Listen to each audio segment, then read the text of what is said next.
Biz 41 yıl balaları. Bizning balalık vakıtı dehşetli vatan soğuşu yıllarına dur keldi. Vatan yazmışı degan ulug' his bizning ko'ngillarga ana shu yillarda kirib o'rnashdi. Biz balalık shiribizda toyaqni ot etib o'ynay olmadik. Balki shin otlar jigib kolxoz bosuvida ishladik. Otlar ozayg'ash, ugiz jikdik, sıyır jikdik. Nigina ishlasak da maktabda pioner izbor uzdirabizmi? Yelkaga senak solib, igin bosilga chiqib ketabizmi? Biz buni yovuz dushmanni jingu sa'atini yoqinaytu uchun deb shin ko'ngildan ishonib ishlaydik. Yıllar o'tdi. Biz endi hozir o'rta bugun ishlari. O'tgan umrni esga tushirib, uni analizlaw, ana shu o'rta bugunga kelib yetkazib boshlana ko'rasin. Bu kitapni yazar oldindan men o'zimning bola chag'imni, yosh o'smir yillarimni tag'in bir qat ko'ngildan kechirdim. Bizning u yillarimizni belgilay turgan bir narsa bo'lgan ekan. U so'g'ish. Izgi so'g'ishning dahshati, buyuk jingu kuning yoqinaytu tilagi, faşizmga nafrat, giroik armiyamizga cheksiz muhabbat. Bizning dunyoga qarashimizni ana shu hislar formulashtirgan ekan. Shulay bo'lgach, bizga bugun necha yoshgina bo'lmasin, kishilar bizni bugun qaysi bugunga g'ina kiritib siylamasinlar. Men yoshdoshlarim ismidan bir dashiklanmish ayta olam. Biz 41 yıl balaları.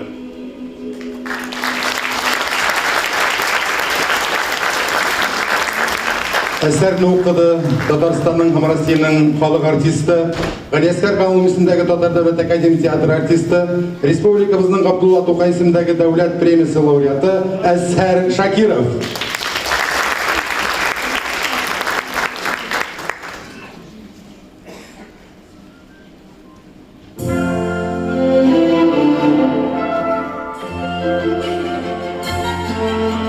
Hayırlı kech, esenmisiz, hurmatli tomoshachilar. Hayırlı kech, adabiyotga, san'atga g'oshiq tomoshachilarimiz. Bugungi kechamiz har qaysimiz tarafidan ulug' hurmatga loyiq. Tatarstanning xalq yozuvchisi, Tatarstanning Abdullah To'qay ismidagi davlat premiyasi laureati, Rossiya Federatsiyasining ot qozongan madaniyat xizmatkari, g'alim, muhtaram shaxsimiz Muhammad San'atulloh Mahdievga bag'ishlanadi. Agar esim bo'lsa, anga kecha 85 yosh to'lgan bo'lar edi. Hem ol şuşu zalda o'zine xos ma'nali yilmayu bilan tomoshachilar arasında o'tirib, yubiley kechasini qorar, qutlaular qabul etar edi. So'ndan vaqar bilangina turib sahnaga minar, ham o'zine xos qiyofatda bosib, jamoat deb so'z boshlar edi. Biz albatta endi yutlig'ib tinglar edik. Qizg'anishga qarshi biz bugun suyukli yozuvchimiz turida edi deb siylarga majburmiz. Hozir sahnaga shusha kechani uyushtiruvning ideya avtori, ko'nglida Muhammad Mahdiyevga qarata ulug' ehtirom yuritgan Butun dunyo Tatar kongressining boshqarma komiteti raisi Rinat Zinnurullo Zakirovni chaqiramiz.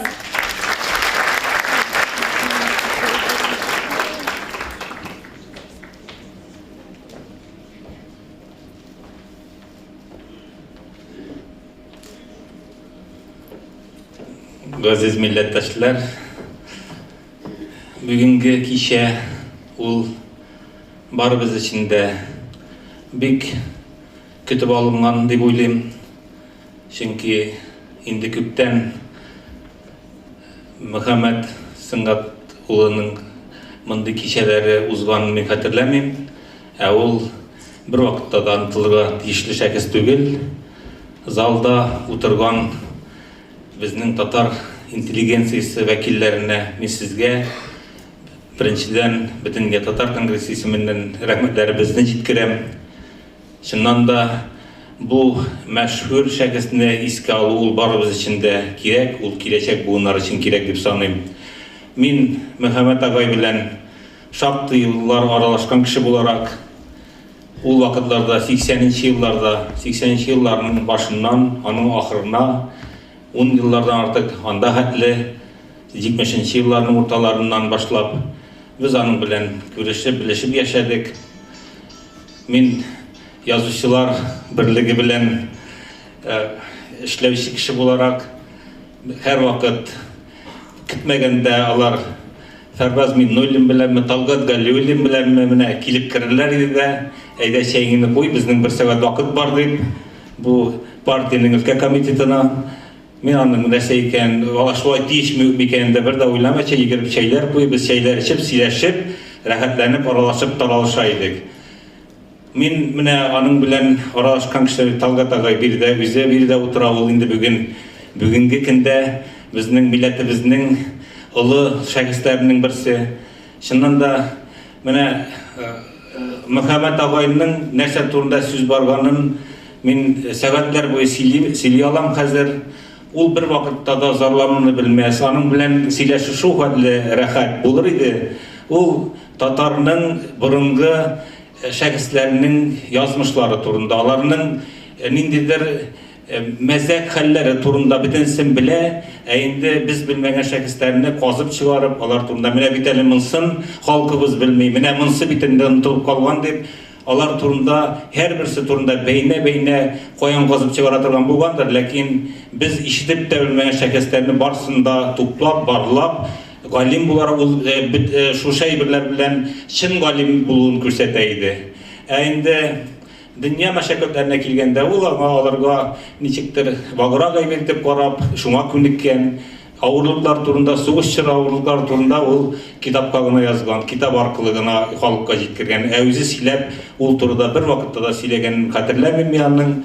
Ул китапка язганын да язылган халыкка барып җиткән дип саный иде күрәсең. Менә шушындый ихлас, шушындый затлы, шушындый bütün milletimizin asıl sıfatlarını üzerine toplagan kişiydi benim göz aldığımda tırav bugünkünde de usul vakitte şuşa aralaşulardan tuğan halet deyip sanayım ben. Biz onun bilen şaktığına yaş Arça rayonuna girdik. Ben o vakitte kandidatlık disertasiyası aydım şuşa Arça rayonundaki училищеларда biz eksperiment koyaydık, yazıcılar, okutuşlar birge yaşayıp edebiyatını okutkanda üzara yardımlaşıyor, üzara şuşa edebiyatını okutu meseleleri, tuğan dilini okutu meseleleri, olanda biklep katnaşıp, mene şuşa aralaşılar şu halde rahat bulup küngülge kirip kalgan. Elbette onun popülerliği her vakit sezilip duraydı, училищеге barıp düşüge, andagi bütün okutuşlar kollektivi yigirişe başladı. Muhammed Magdiyev kelgen çünkü şuşunday kişiler bilen dünyanı birge alıp barur şuşa bir matur bir halet idi ol çırlarda. Men şuna göre de Muhammed ağayның 85 yıllık юбилей деген көзге çalınуга şuşa kişi turunda kıldık deb iske düştü. Bir jıyılışıp halkımız bilen bir iske düşürüp aldık деген fikir başka kildi. Rahmet zalını tutup kilgensiz. Bu bizning anın için tügül bizning barımız için de bugünkü yaşayışı milletimiz için kirek. Gelecek bunlar için kirek. Biri de bizim jurnalistler de otura, yazıcılar da otura. Elbette matbuat bitlerinde anın turunda yazmalar çıkar. Matbuat bitleri anı tağın bir bütün matur yaklar bilen bugünkü kişide yangırayacak sözlerini kirtip anın turunda yazmalar basılır diye uylayım. Çından da milletimiz mındı şahıslarını her vakit istedi tutturga deyiş, onun kitapları okula, bugünkünde de bir popüler, ben kitaphanelerden gel bargan sayın, avullarga bargan sayın, çizgilerge bargan sayın soraşıp duram, kimlerden kitaplarını okuyorlar, nindi kitaplarını, Muhammed Magdiyev'nin kitapları her vakit en aktif okuçularının okula turan kitaplarının retine kire. Şu an göre Мөхәммәт агай, аның бүген биредә балалары, аның дәвамчылары бар, аның бүгенге дөньяда аның эшен дәвам итүчеләр бар. Шуңа күрә дә исеме онытылмый, исеме һәр вакыт халкыбызда бик күркәм яктан искә алына. Шуның өчен мин сезгә бүгенге кичә белән котлап, уңышлар телим һәм киләчәктә дә шулай Мөхәммәт агайның исемен мәңгеләштереп, барыбыз да шушы эшләрне башкаруда катнашсак иде һәм аның исеме минем фикеремчә бер вакытта да югалмас. Татар халкының иҗтимагый фикереннән, татар халкының мәдәни мирасыннан, татар халкының рухи байлыгыннан бер вакытта да чыгып калмас. Рәхмәт сезгә.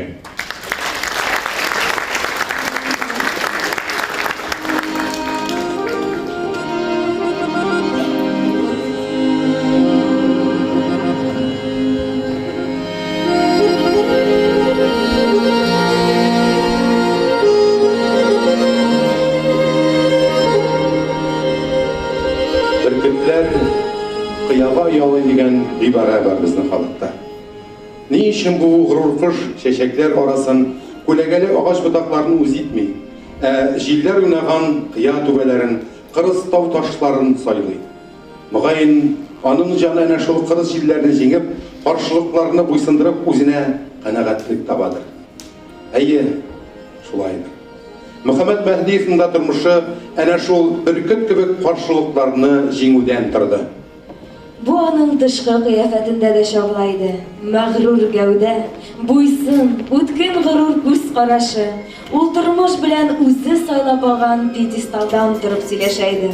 Бары тик туган ягына, авылына, аунап үскән болыннарына, елга буйларына кайткач кына, Гап Гади Сөнгатулла улы Мөхәммәткә әверелә иде. Әмма ул моны иң якын кешеләреннән башка бер кемгә дә күрсәтмәде.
İstәлек дигән җырны тыңладыгыз.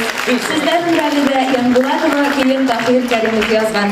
Ул Мөхәммәд Мәгъдиевнең иң яраткан җырларының берсе иде.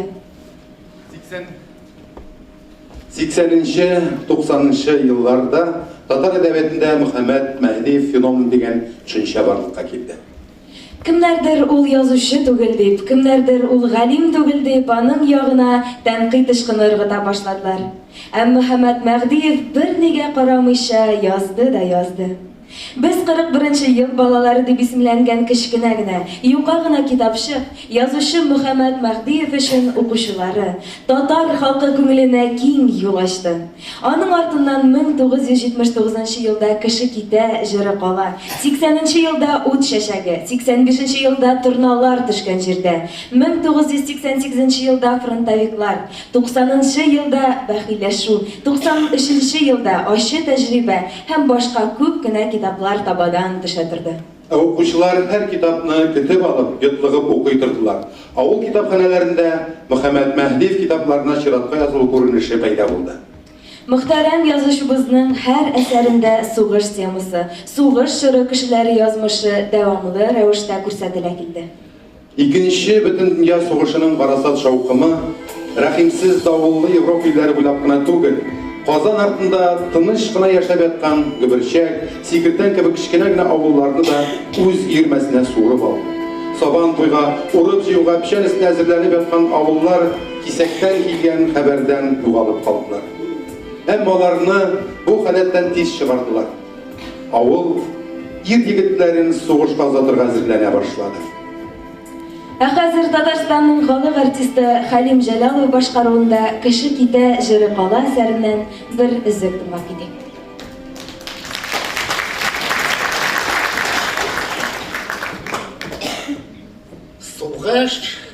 Сугыш. Герман армиясының нәрсә икәнен авылда шәйхи хәлфәдән башка кем белсен? Сугыш башланган көнне беркем бер нәрсә аңламады. Ирләр эштән иртәрәк кайттылар, чат сайын җыелышып тәмәке кирәттеләр. Ниткән сугыш дейін ул бу вакытта? Сабан туен итеп булмады бит әле. Игеннәрне җыеп аласы бар. Нишләп булай вакытсыз? Башында мие бармы ул германнарның? Ул кичне утлар озак янды. Кемнәрдер төне буе гармун белән йөрделәр. Капкалар шыгырдады, келәтләрдә ын тузгыды, мурҗалардан төтен күтәрелде, һавага майлы күмәч исе таралды. Сугыш әнә шулай башланды. Таң атты, кояш чыкты, ат абзарлары тирәсендә тимер хут арбаларны кили башладылар, дугаларга кыңгыраулар элделәр, авыл ыгы-зыгы килде. Әмма әле берәү дә җыламый, берәү дә тавышламый, бары йөгерешәләр генә. Мунча кергән кырынган кызмача ирләр берсенә берсе кереп, ашыга-ашыга тәмәке суыралар, кайдадыр гармун тарталар. Сәгать 10 тулганда, кемнеңдер әмере булгандай, капка төбендәге әсәренештән атлар урамга таба борылдылар. Халык ташлы тауга чыгып китә торган юл чатына агылды. Күперне чыккач, бер арба ирләр кочаклашып җыр башладылар. Алла кисәргә, гөле кисәргә, үтәмәсә кайшыларыбыз шул, киләсе елла бу вакытта булмас кайсыларыбыз. Капка астында койрыкларын кәкірейтіп йөргән этләр күккә карап елаштылар. Шөлдер тальян тавышына эт заты чыдый алмый. Койрыкларын җиргә терәп утыралар да капка төбеннән китмичә генә күккә карап җылыйлар. Бу тавыш күңелләргә шом сала. Нәрсәдер бар. Дөньяның кайсыдыр почмагында гаделсезлек бар. эт көңілі сезгер, ол тикке генә былай жыламый. Хайыр, гармун, тальян, шүлдір таушына эт кенә түгел, атлар да тынышсызлана. Ана, әсәрмішкен атлар башларын сілки-сілки урамға таба бұрылдылар. Түбәніштан тағын бір арба ирләр көрінді. Басу қапқасы түбінде ялғыз қайын өсіп тұра. Yolға шығасы атлар шул қайын түбіне жиылдылар. Бірінші гармун таушы бірге қосылды. Мындай бұталған күйлер көңілді шым ұята. Шымлап та бұл суғыш дегенлері бик қорқыныш нәрсе ақырсы. Қатын қыз жылай башлады, атлар тыпыршынды. Көпірінің тігі яғында тағын икі арба ирлер көрінді. Бұлар ірі сүйеклі, ұзын гәудәлі атжабарлар еді. Олар да ялғыз қайын түбіне келіп тоқтадылар. Ирлер арбадан құйылдылар. Тағын елаш тауыш башланды. Атжабарларының пішен салған арбасына қылыш бұрынғы, өткен көзлі, мойымы биті қияшта янған Хисмат мініп басты. Жамағат, деді ол. Жамағат! Гармунларны шул минутта тоқтаттылар. Жамағат, мына мен нәрсе айтпақшы болам. Бақил болыңыз, туғандар, дуслар. Бүгін Атжабардан шығып кетушілер арасында мен ең үлкені, потому что мен первый категория. Біз өзіміздің қая барғанымызды білеміз. Бізге қайтулар еді бәрі. Мен соғышының нәрсе екенін білем. Фин соғышын көрдім. Әмма осы фин соғышы ғана түгел. Герман армиясы дүнияда ең қабахат армия ол тиямай. Бақил болыңыз, тату яшадыз. Қора ашыршылар. Орағызда бәлки меға үпкелеп ерушілер бардыр. Үпке сапқаларыңыз болса, ұнытығыз. Бізге қайтулар болмасынды. Дүнияда фашист деген үп шалбырдан ышқынған. Ол бек қатар еді. Хисмат шоқты есірегейді. Ол арбаға басқан күйі, ақ қол яулығын сілки-сілки жыр башлап жіберді. Біз урамынан өтекені шақыта, көтерілділі тузанары шоу. Я қайтырбыз, я қайтымабыз. Сауы болағыз туғанар. Дүния хәлін бәліп боламай. Сауы болағыз туғанар. Хисмат арбадан түшті. Тағын тауыш елаш кішайды оларға бағалар шырылдау іштілді. Инді қозғалырға уақыт еді. Әмма ләкин біреуді өзі башлап басу юлына атын бұрмады. Арба көшерлері іләгішіп матауықтанғанда баяндыр сәйіргіне тауыш іштілді. Шашқан халық түркімі шул яққа бұрылды. Мұнда қартлар екен. Шайхи қарт құрышқан бармақларын құлағына көтеріп азан айтайды. Аллаху Акбар, Аллаху Акбар, Ашхаду ан ла илаха иллаллах, Ашхаду анна Мухаммадар Расулуллах. Азан таушы халыққа яшын соққан кебек тәсір етті. Тағын елаш башланды. Бір-кім бір нәрсе аңламады. Нәрсе бұл? Не үшін? Не? Шушы юлдан, отырып шығып кеткен ирлер шушы юлдан исән сау әйленіп қайтырға тиішлер еді.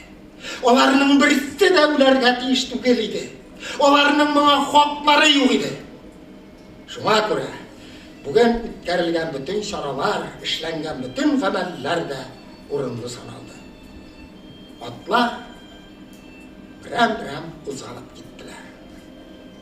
Avul meyit çıkan yurt şekilli tanıp kaldı. Avulda bitmez tükenmez meşakkatleri bilen soğuş çırı turmuşu başlandı.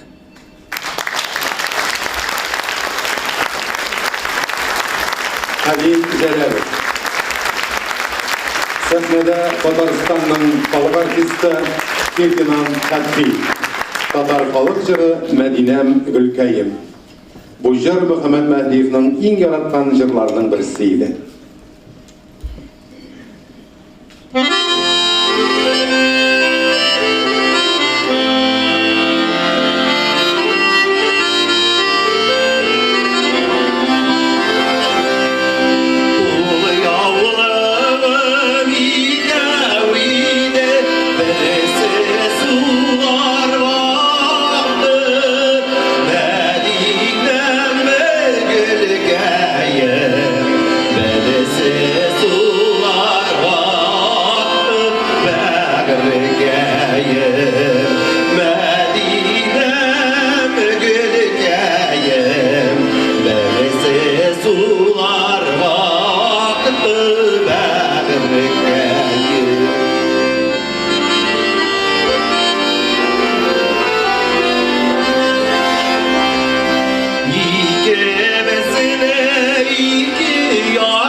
Muhammed Mahdiyev kaç işte Muhammed'deydi biz 41 yıl bağlar. O arasında haber taraldı. Bana indi devlet iş yazıp bir yapmadı. Onun için yazıdan indi açak bir uçtuğun soğuk vaktinde dinledik. Derge tırıştık, birbirimizi maktamasına tırıştık. Bir haliyle çıkarımız birbirinin maktağı oturup ilişmeyi. Ondan sonsuza da bakaydı yazılışlar birisi bilen ikincisi şıraşkanda tegin eseri. Hukukat yardım altıyla biz bilen ayrılığa şey takip işleydi. Burada mesela yapıyoruz. Ben ilk konuyu yapıyorum mesela.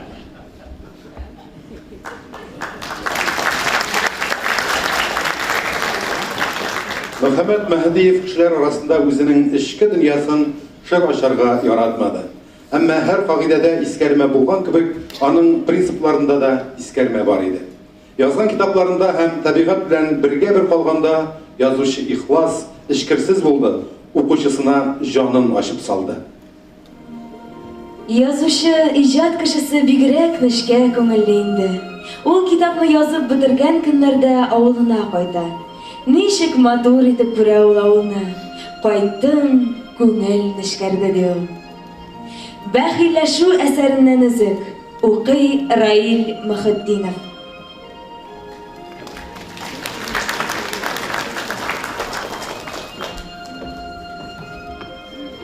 Миңа да яшәү, иҗат итү өчен авылым исе, ауылым havası керек. Шул ауыл басуларының исе керек. Миңа күзен сентябрь кояшы астында, моңсу камыл басуында тезелеп утырган салам эскертләре керек. Шул эскертләрнең баш әйләндергеч исе керек. Сезнең йомшак кына көзге яңгыр тамчылары, сезнең йомшак кына көзге Сезнең йомшак кына көзге яңгыр сибелгәндә, арыш салам эскертенә куш ясап шунда утырып торганыгыз бармы? Шунда баулы салат исен иснәп, вак көзге яңгыр тамчыларының алтын саламнардан агып төшүен карап утырганда, мин хыялымда шагыйрь, композитор, философ булып алам. Дөньяның бүтән ваклыкларыннан чистарынып алам мин шунда. Бойның акчасын алгач, даш взносы түләргә кирәк. Теге көтелгән акча килеп керсә, кызыма тун алмыйчан булмас. Иптәш кызлары әнә ничек киенә. Минем яңа әсәремне киләсе елга чыгарылырмы икән? Эчке рецензент кай төшенә генә бәйләнер икән? Теге пальтоны авылга кайтарып ташлыйсы иде. Урын алып тора. Барбер киелми бит инде. Модасы чыккан дип балаларын кидертмей. Бер тишкә пломба куйдырып аласы иде. Ничек кенә шуны хәл итәсе? Минем яңа әсәрем турында фәлән иптәш бик явыз чыгыш ясады. Үтерде инде халык алдында. Көзге вак яңгыр патшалыгында, эскерт кушында утырганда, әнә шул дөнья мәшәкатенең бөтенесе оты бер тиен булып кала.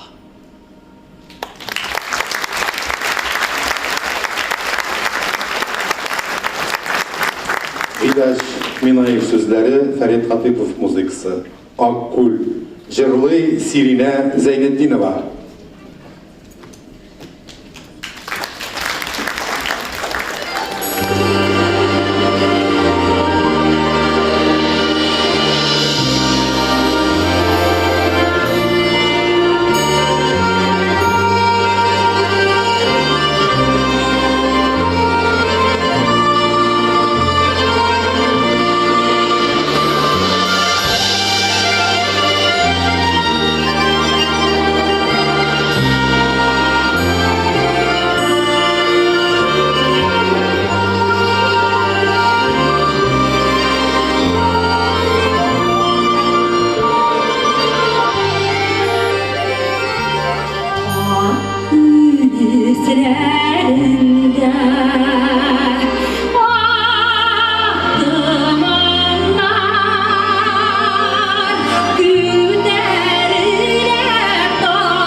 Яшілігіме қойтам,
Оркестрдің сәнғай жетекшісі һәм дирижер Татарстанның атқазанған артисті Рәсим Ильясов.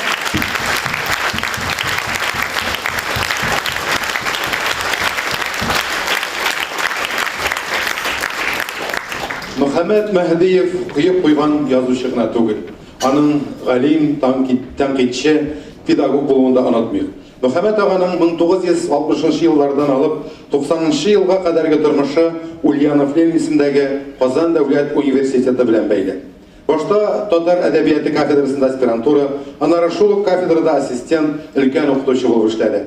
1968 елдан башлап доцент буларак бик күп студентларның яраткан укытучысына әйләнде.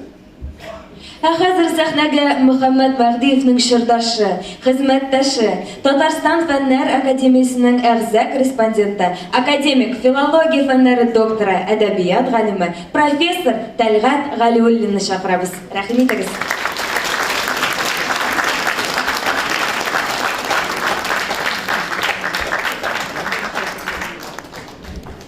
Мөхәммәд Мәһдиевнең мәзәкләрен мин күпләп җыйдым, һәм менә бер мәзәге аның кирмичә калды истәлекләргә. Минем Мөхәммәд Мәһдиев йолдызлыгы дигән роман эссе китабына. Ул моннан гыйбарәт. Ишәк атланып, хуҗасына үсеп бара икән, Габдурахман абый өендә, янында шунда нәрсә эшләп маташа.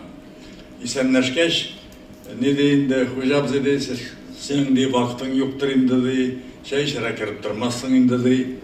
Хуҗа әйтә, менә раз тамагым кипкән ие, чәй эчәс килә, кереп чыгам ди. Шуннан теге әйтә, шул ишәгемне кая бәйләргә белмим инде ди. Минем ди тик тормас телемә бәйләрсең инде ди. Һәм шуннан да Мәһдиев үзедә күп тапкырлар былай торган иде. Менә тик тормас телем аркасында шактый кайыш ашадым. Тик тормас телем аркасында доктор булмыйча калдым. Тик тормас телем аркасында бер квартирам ышкынып, аннан соң гына ниһаят квартира алдым дип сөйләгән бар иде. Менә мин үзем шуннан да Мөхәммәд Мәһдиев турында ни өчен роман эссе яздым. Сүземне шуннан башлыйм әле. Ул исән вакытта ук инде мин аның кайбер әсәрләре турында тәнкыйть мәкаләләре язгаладым. Шуннан да ул югары мәгънәсендәге безнең талантлы, үзенчәлекле татар теленең бөтен нечкәлекләрен, тәмен, ләззәтен белеп яза торган язучы. Шуңа күрә аның турында язмыйча булдыра алмадым. Ләкин роман эссе, истәлекләр язырга ничектер шунда башыма җитмәдеме, шунда уйламадыммы, элгәреп җитмәгән булганмынмы. Бер вакыт мин төш күрдем. Мин аны романда да яздым. Төшемдә шул троллейбус остановкасында Мөхәммәд аның шул яраткан кара чалбары, ак костюмы, шуннан басып тора. Мин тоттым да аның янына йөгереп киттем. Безнең гадәттә шулай берәр тинар шикелле чапы-чыпы иреннәрдән үбешеп йөрмәсәк тә, кочаклашып шул аркадан шап-шап суккалап итән гадәт бар иде. Мин дә йөгереп киттем. Ул шул үзенә якын китермәде. Былай дип, теге боксерлар шикелле кулларын куйды да, мине якын китермәде. Мәйтәм, бу Мөхәммәд миңа яшәргә димәк шанс бирде. Әле мин яшәргә димәк, әле үз янына мине чакырмый. Әле димәк мин анда соңрак барырга тиешмен. Шуңа күрә мин аның турында белгәннәремне язырга тиешмен дип, Мөхәммәд Мәһдиев йолдызлыгы деген роман эссе язып чыктым. Шуннан да Мөхәммәд Мәһдиев шикелле шәхесләрне 20-нче гасыр шактый бирде. Менә әйтегәндә Аяз Гиләҗев, аның әсәрләре кыйып куйган зур iri şəxslər, Mirbəli, Şəmsəğayan, Bibinur şekilli. Әйтегәндә Гариф Ахуновның романнары алар замананы шагылдыралар, заманага якын, һәм аның сюжет төзелеше бик кызыклы. Ләкин Мөхәммәд Мәһдиев аларның берсен дә кабатламады. Ул кайсы вакыт зарланайды, менә кызым ди, минде һәр вакыт тәнкыйть итә, син әти сюжет төзи белмисең, менә Гариф Ахунов шикелле дип әйтә торган иде. Ләкин Мөхәммәд Мәһдиевкә андый сюжет кирәк түгел. Чөнки аның сюжеты, аның һәр битендә, һәр җөмләсендә аның сюжет. Менә кайсы вакыт мин күп кешеләр белән очрашкан вакытта булай диләр. Менә эш пошкан вакытта, кайсы вакытта күңел Нистер шунда китек вакытта Мөхәммәд Мәһдиевнең теләсә кайсы томын алам да, теләсә кайсы битеннән укый башлыйм. Һәм аңлашыла да, һәм мин үземә ышаныч табам, үземә ям табам дип. Ни өчен бу шулай? Шуннан да Мөхәммәд Мәһдиевнең кайбер әсәрләренә бәлки сюжет җитеп бетми дип әйтергә мөмкиндер анда. Әйтик, ире образлар юк дип. Ләкин Мөхәммәд Мәһдиев һәр әсәрендә аның әллә ничә менә төгәлләнгән новелла, әллә ничә төгәлләнгән образ. Һәм шуңа күрә менә Мөхәммәд Мәһдиев тарихка, татар әдәбият тарихы нәрсә белән киреп калды? Менә татар халкының психологиясын, рухи дөньясын, яшәү үзенчәлеген, менә татарны татар иткән үзенчәлекләрне ачып биргән аллы шәхесләр безнең берсе иде ул. Менә аның кайсы гына эпизодын ал, анда камыр басу эпизодын аласың, печән чабу эпизодын аласыңмы? Яисә Масра кырында берүзе басып торып бөтен дөньяны иңләвен аласыңмы? Һәр кайсы үзе бер дөнья.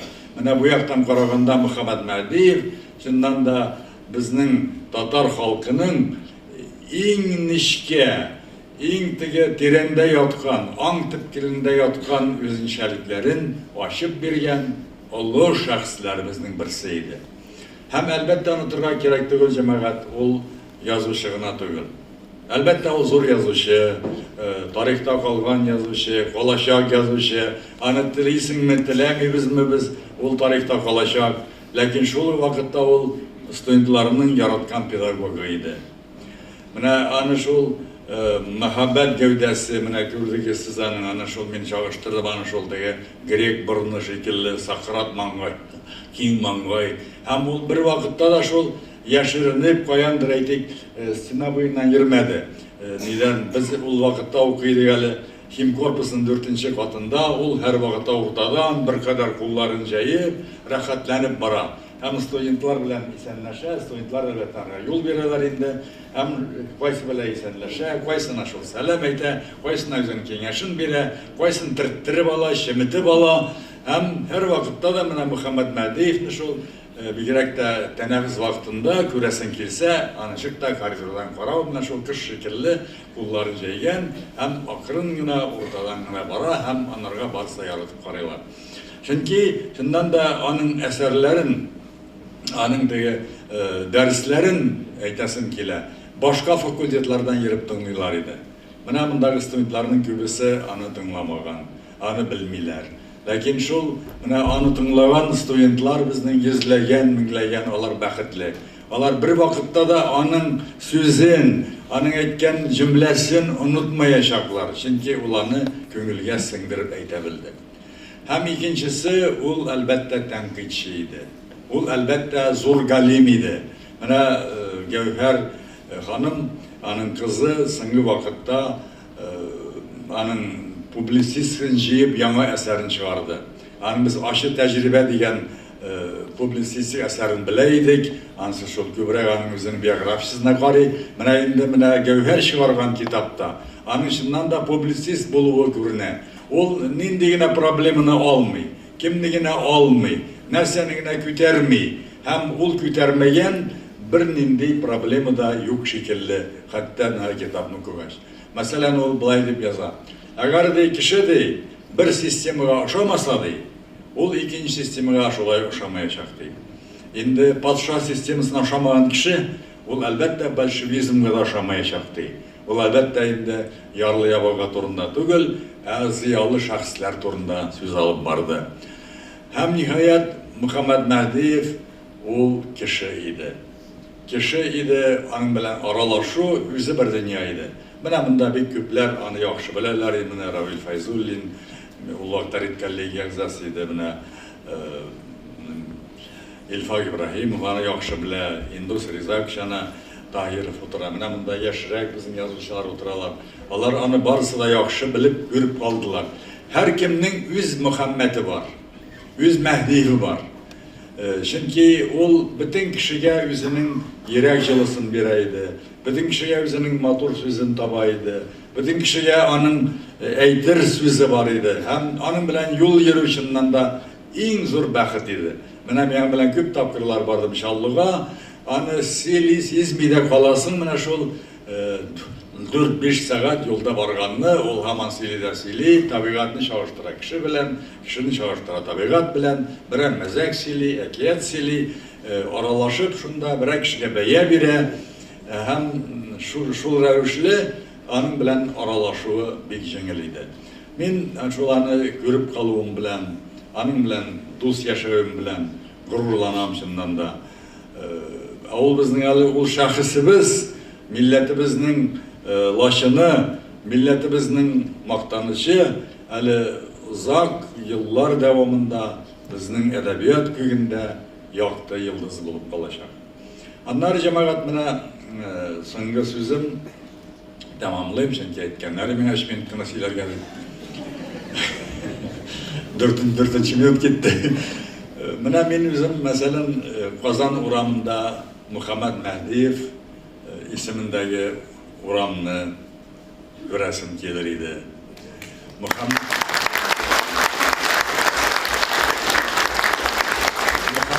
Мәһдиев исемендәге берәр мәктәпне күрәсем килер иде.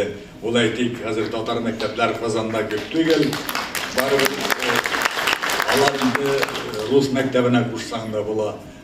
Школа имени Магдеева бер нәрсәсе дә юк, бер начар юк.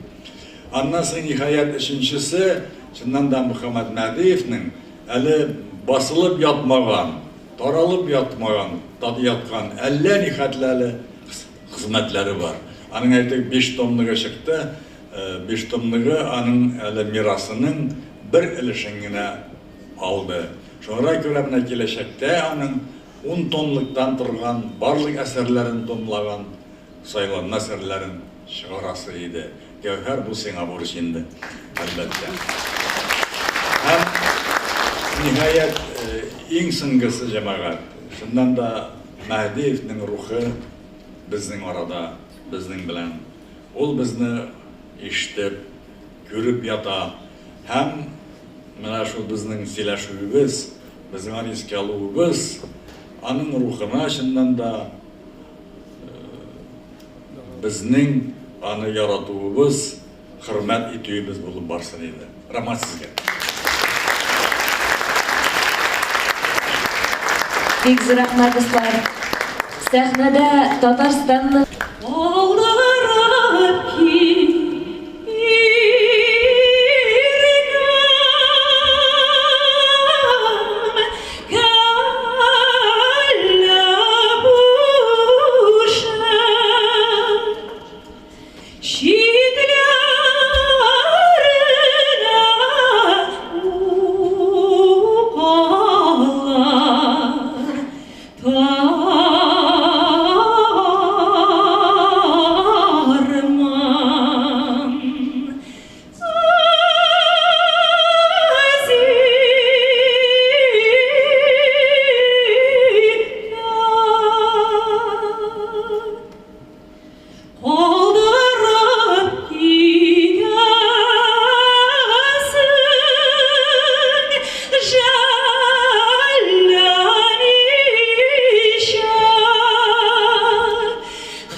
Гөлшат Иманиева.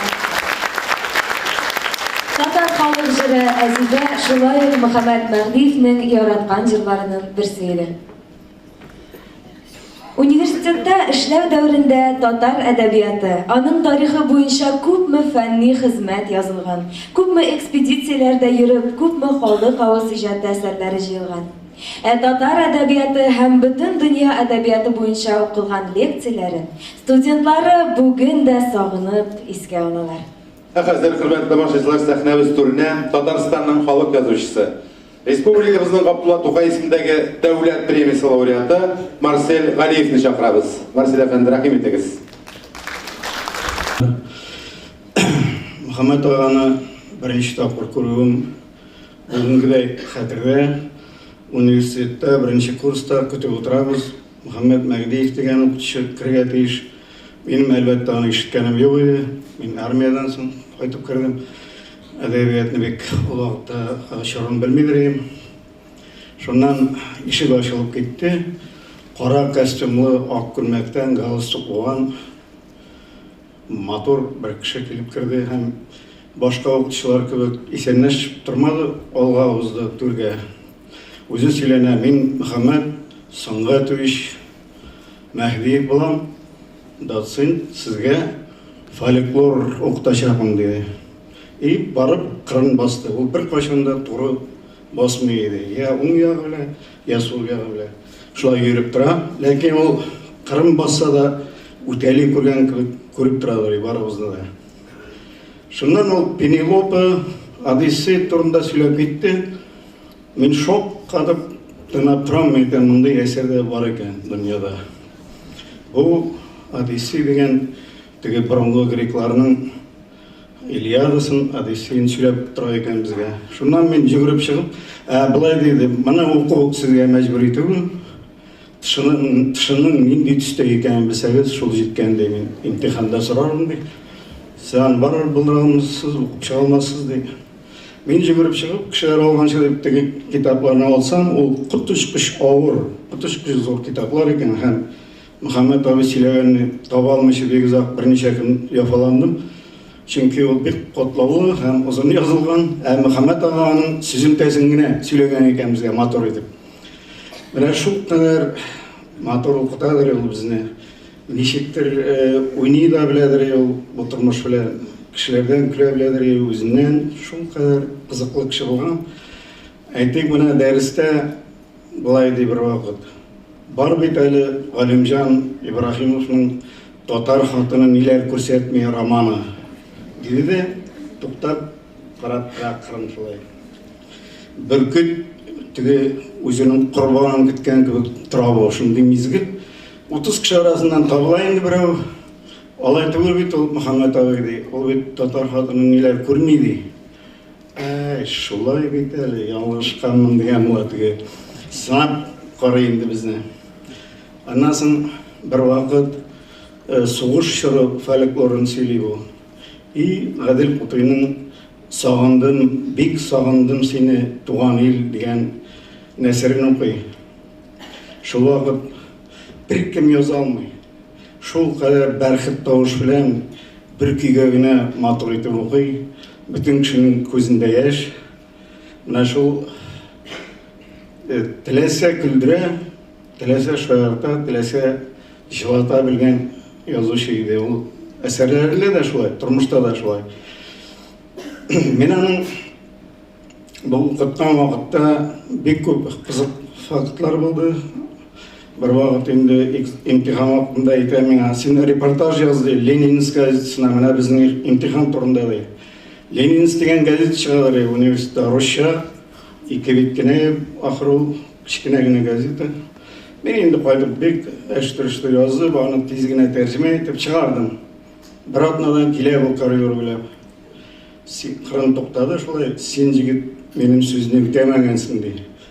Нешік мен айтам Мұхаммед ағай. Yazmағансың өйтті репортажы. Мен портфельден шығардым.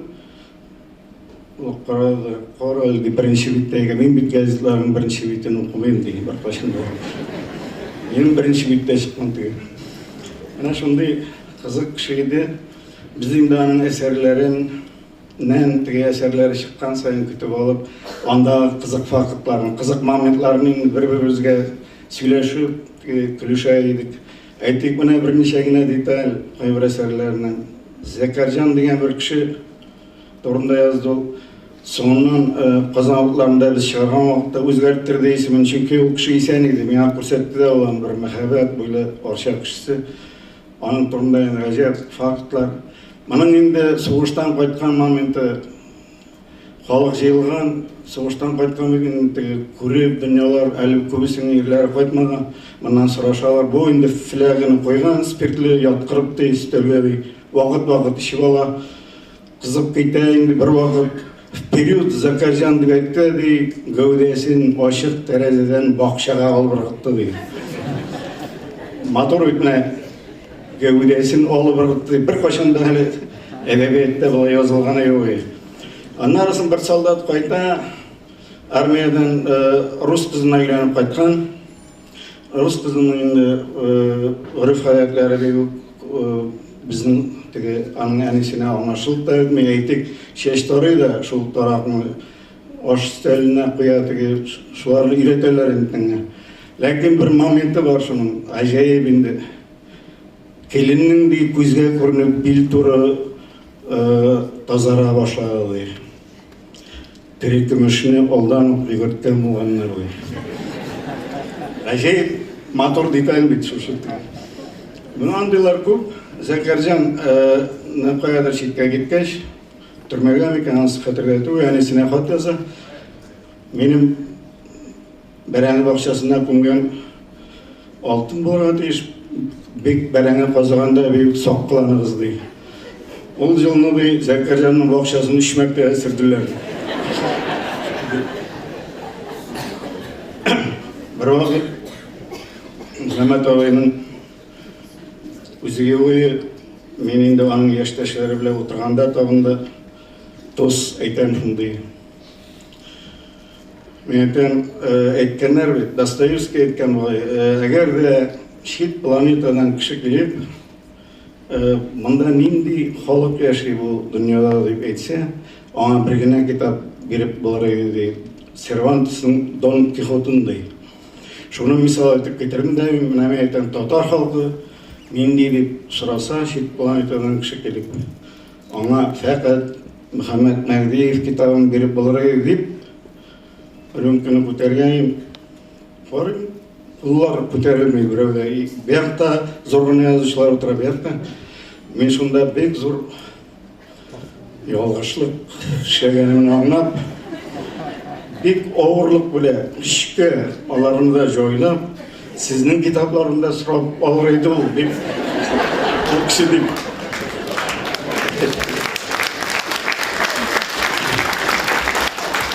Шактый мәшкеләргә туры килде. Куйда торган Илдус Гиләҗев әйтә жанды җегет дип торам ди. Жанды җегет. Ләкин менә еллар үткәч тә, хәзер дә әйтә алам, чынлап та Мөхәммәд Мәгдиев китабын биреп булыр иде. Чөнки менә Тәлгать ага да әйтте, ул татар халкының холык рәвешендә, йөз кыяфәтендә аның бөтен рухи хәзинәләрендә сурәтләгән кеше. Бәхилләшү дигән сүз ул Мөхәммәд аганың бәхилләшүе түгел, шушындый авыл белән халыкның бәхилләшүе. Чөнки ул авылны инде кайтып карап булмый. Безнең авыл тамырдан аның нигезе кубарылды хәзер. Халыкның bütün нигезе, аның тел кыюлары, аның үрф-гадәте бөтенесе авылда. Милләт бетми дисәк, авыллар сакланырга тиеш. Мөхәммәд ага шуны искәрткән дип уйлыйм мин. Рәхмәт сезгә.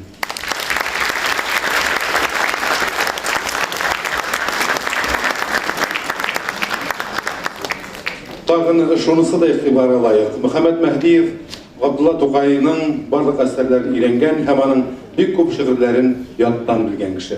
Аның студентлары, укытучыларның үтә бер җылылык һәм кичереш белән Габдулла Тукай шигырьләрен укуын әле хәтерлиләрдер мөгаен. Сәхнәдә филология фәннәре докторы, профессор, Татарстанның атказанган мәдәният хезмәткәре Фуат Галимуллин. Мөхәммәд ага, енді монда әйтелгәнчә, бер үк вакытта зур галим дә иде.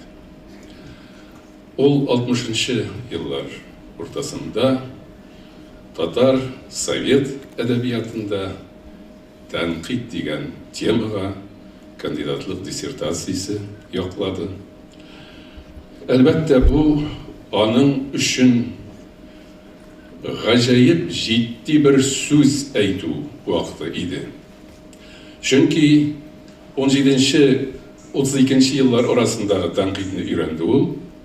Шул чорны өйрәнү өчен аның нигезен ныклап, бөртекләп белү таләп ителә иде. Һәм шуңа күрә аның бөтен игътибары берничә еллар буена 20-нче йөзбашы әдәбияты һәм аның тәнкыйтен өйрәнүгә багышланды. Габдулла Тукайның «Тәнкыйть кирәкле шәйдер» дигән әсәре аның бөтен эшчәнлегенең, тикшеренүләренең нигезенә ятты. Һәм инде, әлбәттә, 17-32 еллар арасындагы әдәби тәнкыйть үзегезгә мәгълүм булганча, ул инде билгеле бер идеологиягә буйсындырылган һәм әлбәттә әдәбиятның үз ичке эстетик кануннарына бик баш бирмичә, бәлки идеологик якка төп нигез итеп карау чоры иде. Һәм шуңа күрә Мөхәммәд ага үзенең бу диссертациясендә күңеле әйтергә теләгәнне әйтә алмады. Моңа ул гаепле түгел иде, чор аңа мондый мөмкинлекне бирмәде.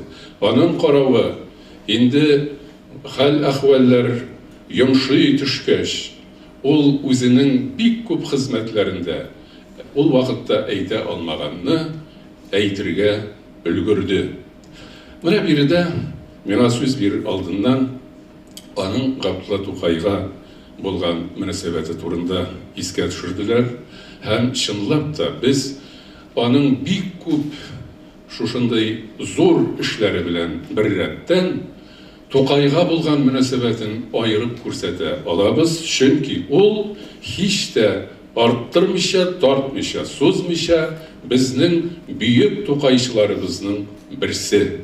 Аның иҗатын инәсеннән җибенә кадәр белә торган һәм Тукайны ихлас яратып, хөрмәт итеп, һәм ул үзенең әсәрләрендә әйтеп күзгә ташлап шушылай бит әйткәннәренең төбен аңлаучы бик сирәк галимнәребезнең берсе иде. Мен енді кейін жайылып тұрмыша, бары тек қайбір штрихларын ғана айтасым келе.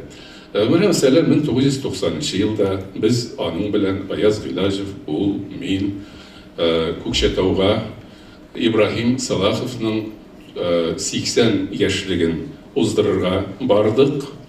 Һәм шунда кешенің екінші күнінде Көкшетау педагогия институтына бізді ұшырашуға шақырдылар. Аяз абай башта ук мен егетлер бармыйм, менә сез икегез дә югары уку йортларында эшлисез, икегез барып сөйләп кайтыгыз әле ди. Бардык Мөхәммәд абый белән, менә шулай зур зал, каядыр бер 400 урындыр инде, шыгрым тулы, һәм безне шақырдылар, чыгарып таныштырдылар, һәм Мөхәммәд абый әйтә: вот у меня молодой коллега, он все знает, все вам расскажет. Если что, я помогу. Шулай итеп, име орнын ашып итеп утырды да, сағат ярым анда рус телендә бара иде очрашу, мен сөйләргә туры килде.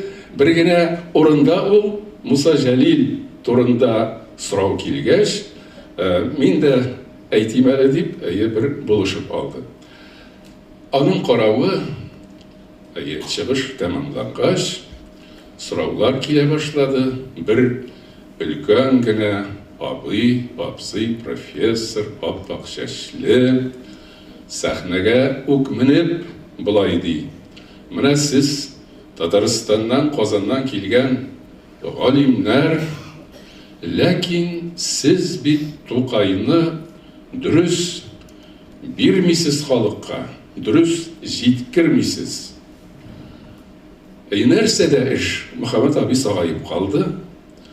Менә ди, мин Көкшетауда, казаклар Көкшетау дип әйтәләр ул шәһәрнең исемен, татар казак мәктәбендә укыдым. Мин татар әдәбиятын су кебек эчтем. Чөнки ул чагында казак әдәбияты әле безгә укытырлык дәрәҗәдә түгел иде. Без нигездә әдәбиятны, тормышны татар әдәбияты ярдәмендә өйрәндек. Тукайны без бүтәнчә белә идек. Менә мин кайчакта Казанга барам, аннан китаплар алдырам, Тукайны дөрес бирмисез. Һәм ул туган тел шигырен укып күрсәтте. Мөхәммәд абый әйтә: biz de aның olay икәнен беләбез. И туган тел, и матур тел, әткәм-әнкәмнең теле. Дөньяда күп нәрсә белдем, син туган тел аркылы. Иң элек бу тел белән әнкәм бишектә киләгән, аннары төннәр буе әпкәм хикәят сөйләгән. И туган тел, һәр вакытта ярдәмең берлән синең кичкенәдән аңлашылган шатлыгым, кайгым минем. И туган тел, синдә булган иң элек кыйлган дугам, ярлы кагыл дип үзем һәм әткәм-әнкәмне Худам. Теге абзый әйтә: бәрәкалла, сез дә Тукайны дөрес беләсез икән иш. Чөнки 4нче строфасын коммунистлар идеологиясе яшәгән вакытта халыктан, яшь буыннардан яшерделәр. Туган авыл шигырен теге абзый әйтә: беләсезме аны дөрес итеп? Менә монысын минем яшь коллега белер инде. Шулай итеп туган авыл шигырен миңа укырга туры килде. Тау башына салынгандыр безнең авыл, бер чишмә бар, якын безнең авылга ул. Авылыбызның ямен, суы тәмен белән. Шуңа күрә сөям, җаным тәнем белән. Ходай шунда җан биргән, мин шунда туган, иң әүвәл Коръән аятын укыган. Шунда белдем Рәсүлебез Мөхәммәдне, ничек михнәт, җафа күргән, ничек торган. Менә шушыны әйттерәсем килгән иде. Сезнең китапларда юк бит Тукайның бу строфасы, ди абзый. Булыр, диде Мөхәммәд абый. Без моны белә идек, борчыла идек. Алай гына да түгел, минем Тукайны яшь буыннарга дөрес җиткермәү буенча йөзләрчә тәкъдимнәрем бар. Алар барысы да күңелне әрнетә. Алга табан абзый, сез гафу итегез инде. Нәкъ сез өйрәнгәнчә дөрес итеп укыячакбыз Тукайны диде. Менә шушылай итеп Тукайны җилегенә төшеп белә торган галим дә иде ул. Тукайны белгән, яраткан кешенең әлбәттә инде классик язучыбыз булып әверелүе беребезне дә гаҗәпкә калдырмый. Рәхмәт. Рәхмәт. Хәзер инде хөрмәтле тамашачылар, сәхнәбезгә чираттагы кунагыбызны чакырабыз. Федераль университет доценты, филология фәннәре кандидаты Мөхәммәд Мәдиевнең авылдашы, күршесе, аның иҗатын кандидатлык диссертациясендә тикшергән һәм язучының иҗатын пропагандалаучы Илһам әфәнде Фаттахов. Рәхим итегез. Хәерле кич, мөхтәрәм милләттәшләр. Узган гасырның 80-90 елларында Мөхәммәд Мәхдиев илһамланып һәм дәртләнеп иҗат иткән язучыларның берсе иде. Татар әдәбиятыбыз тарихына Мөхәммәд Мәхдиев исемле классик язучы кіріп қалды. Мәхдиев иҗаты айрым алганда Габдулла Тукай исемендәге дәүләт премиясына лайык булган бәхилләшү повесты әдәбиятыбызның зур казанышы. Мөхәммәд Мәхдиев иҗатына югары бәя биргән Татарстанның беренче президенты Минтимер Шәймиев бик хаклы. Китап яратучы Минтимер Шәймиев булай дигән: республикабыз районнарында йөргәндә мин әледән-әле Мөхәммәд Мәхдиевне хәтергә төшерәм. Татарстанның һәм аеруча авыл җиренең табигатын, ямьлелеген, авылда туып үсеп тә күпләребез күрә, тыйымлый алмаган матурлыгын тасвирлап бирүдә белмим. Аңарга тиңләшкән башка берәү булдымы икән? Цитата тәмам. Мөхәммәд Мәхдиев татар әдәбиятының 1000 еллык традициялары яктылыгында галим һәм язучы булып формалашты. Ул әдәбият мәйданына әдәбиятыбыз тарихын өйрәнгәч кенә 35 яшендә генә чын-чынлап аяк басты. Чөнки Мөхәммәд абый, Габдулла Тукай, Галиәскәр Камал, Мәҗид Гафури, Фатих Амирхан, Сагид Рәмиев, Галимҗан Ибраһимов һәм башка бөек әдипләребезнең иҗатын өйрәнеп әдәбиятка килде. Аның әсәрләренең охшашлыгы турында дусты профессионал тәнкыйтьче Талгат Нәбиевич Галиуллин "Кайда сез Нәфисәләр" исемле мәкаләсендә булай искә төшерә. Мөхәммәд Мәхдиевнең "Торналар төшкән җирдә" әсәрен Иван Бунинның "Антон алмалары" хикәясе белән чагыштырып аваздашлык тыя, табигатьне тасвирлау ягыннан. Соңгы вакытта Талгат абый "Кояшлы иҗат" дигән язмасында Мөхәммәд Мәхдиев турында булай язды: "Соңгы елларда бигрәк тә тәненә яман шир үтеп кергәч, Мөхәммәд буйсыны, чандырлыгы, туры аркасы, аппак чәче, тирәнгә урнашкан акыллы, мәгънәле күзләре, киләчәк кешесе булуы белән Хәсән Туфанга охшый барса, ичке бәйсезлеге, буйсынмас, баш бирмәс минәзе белән урыс язучысы Иван Бунинга охшый" диде. Мөхәммәд Мәхдиевнең барлык әсәрләре татар авылының, татар кешесенең язмышы өчен борчылып язылган, сугарылган. Мөхәммәд Мәхдиев коммунизм төзибез дип маташкан дәвердә халкыбызның 10 гасырлык рухи мирасын туздыруны, халкыбызны саклаган динне бетерүне, бик авыр кичерде. Чөнки ул мулла нәселеннән иде. Шуңа күрә Мөхәммәд абый татар кешесенең, татар авылының бүгенгесе һәм милләтебезнең киләчәге өчен ут йотып яшәде. Бу хакта ул әсәрләрендә бик матур тасвирлады. Менә җәмәгать, без бүген татар телен, туган телен онытучы, урыслашучы татарлар белән йомшак көрәшәбез. Безгә Мәхдиевтән үрнәк алырга кирәк, Мөхәммәд абыйча көрәшергә кирәк. Мин аның бәхилләшү әсәреннән безнең милли үзаң уятыр өчен бер үзе укып китәм.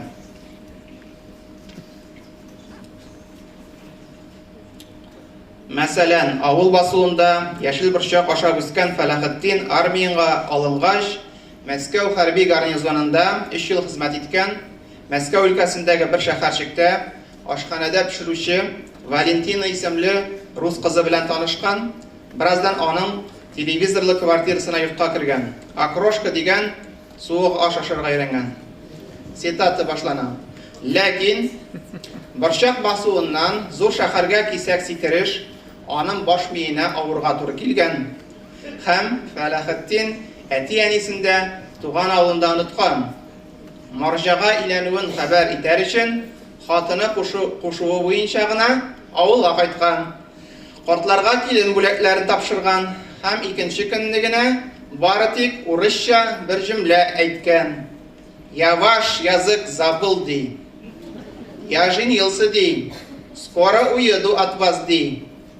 Күрше Масра авылыннан туганы Фәтхулла килеп, аны акылга утыртып китмәкче булган. Әмма файдасыз. Син нәрсә? Сүгенгәнен язып булмый. Син нәрсә? Син нәрсә? Атаң, анаң телен оныттыңмы? Нигезеңне оныттыңмы? Каян чыкканыңны оныттыңмы? Мин сине, мать, бизәм мин сине, сапляк. Үз телеңдә сөйләшергә хурланасыңмы? Мать, үтерәм, битерәм мин сине. Татар халкы моның өчен мине судка бирмәс. Атанаңны оныткан син патлыны бетергән өчен миңа чуртым да булмас. Ирексездән минем хәтергә хәзер Дәртмәтнең шигъри юллары яңара, искә төшә. Кил, өйрән, и туган, бер башка телне. Бүтән телләр белү яхшы һөнәрдер. Катыштырма, вәләкин телгә телне. Тел уйнату наданлык билгеседер.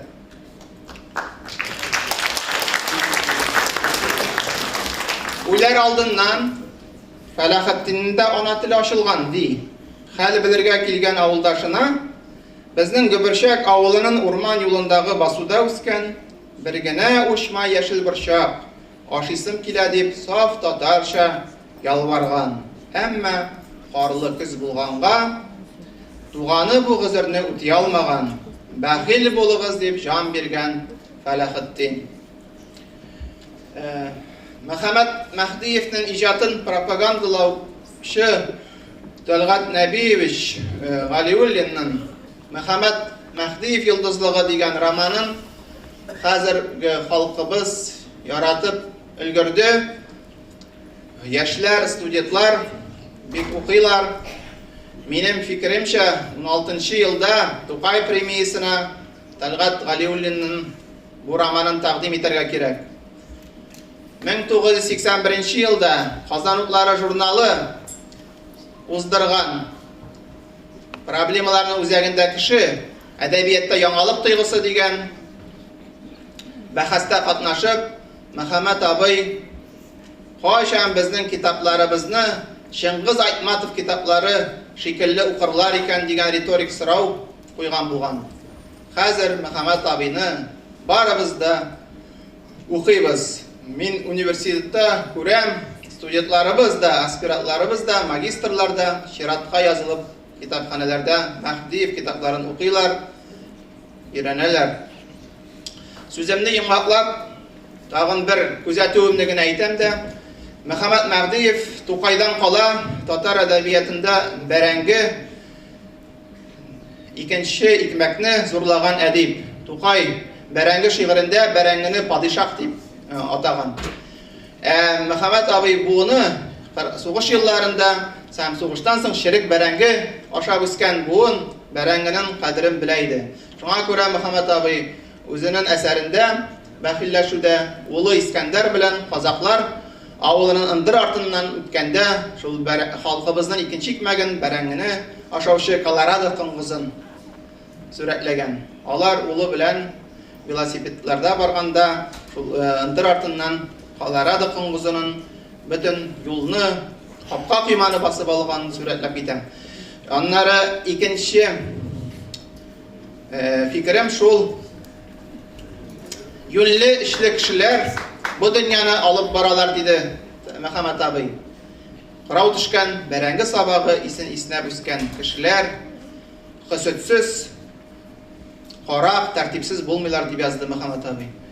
Шуңа күрә бүгенге мәгънәле чараның инициаторы бәрәңге иснәп үскән кешеләргә Ринат Зиннуровичка шушы чараның сәнгати дәрәҗәгә җиткергән Халиса Халиловнага Мөхәммәд әтисенең 5 томлыгын чыгарган һәм тиз арада таралып беткән сайланма әсәрләрен төзүче аның Азиз кызы Гәүһәр апага, Мөхәммәд абыйның нигезен саклаучы, аның Мөхәммәд абый утырткан миләшләрне саклап үстерүче Җәүһәр апага һәм Мөхәммәд абый рухын саклаучы Гөберчәк авылы музей директоры Халида ханымга зур рәхмәтләремне әйтәм, игътибар өчен рәхмәт.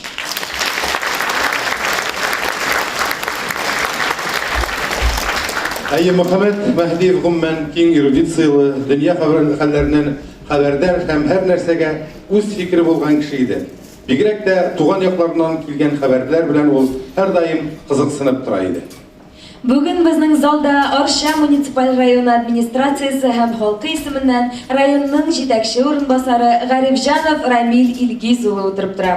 Вакыт кысалары тар булу сәбәпле ул бездә бүген кунак кына. Килүегезгә бик зур рәхмәт. Инде без сәхнәбезгә Мөхәммәд Мәһдиевнең якташы, Татарстанның халык артисты, республикабызның Муса Җәлил исемендәге дәүләт премиясе лауреаты Гөлзада Сафиуллинаны чакырабыз. Гөлзада ханым, рәхмәт итегез. Yeah.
сезнең игътибарыгызга Кеше китә җыры кала әсәреннән бер өзек тәкъдим итәбез. Укый Галиаскар Камал исемендәге Татар дәүләт академия театры артисты Фәннур Мөхәммәтҗанов.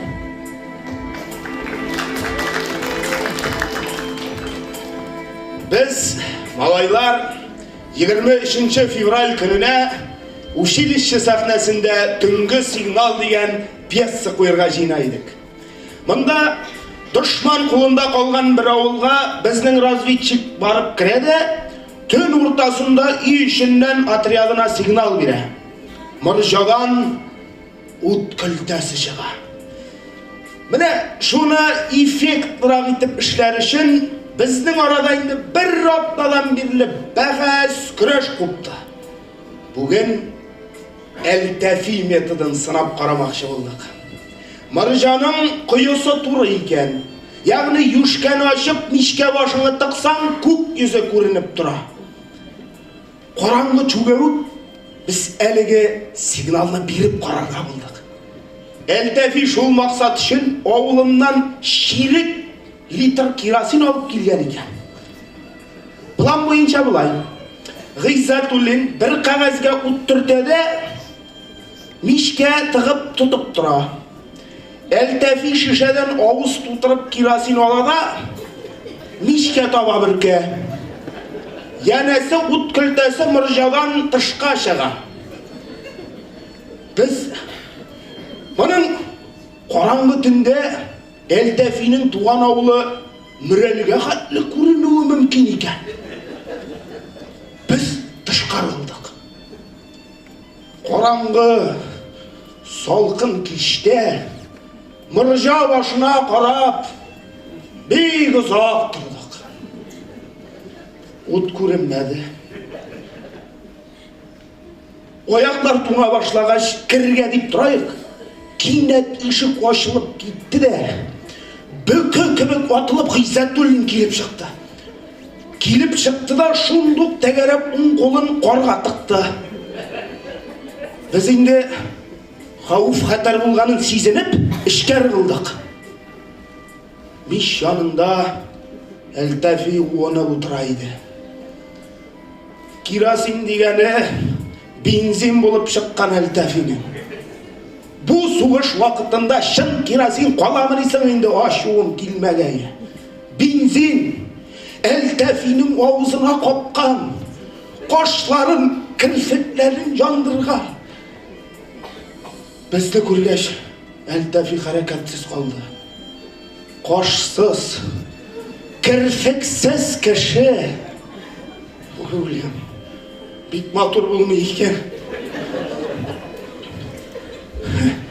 Нәқ император Веспасиан бюсті кібік болғанда қойған Халимов.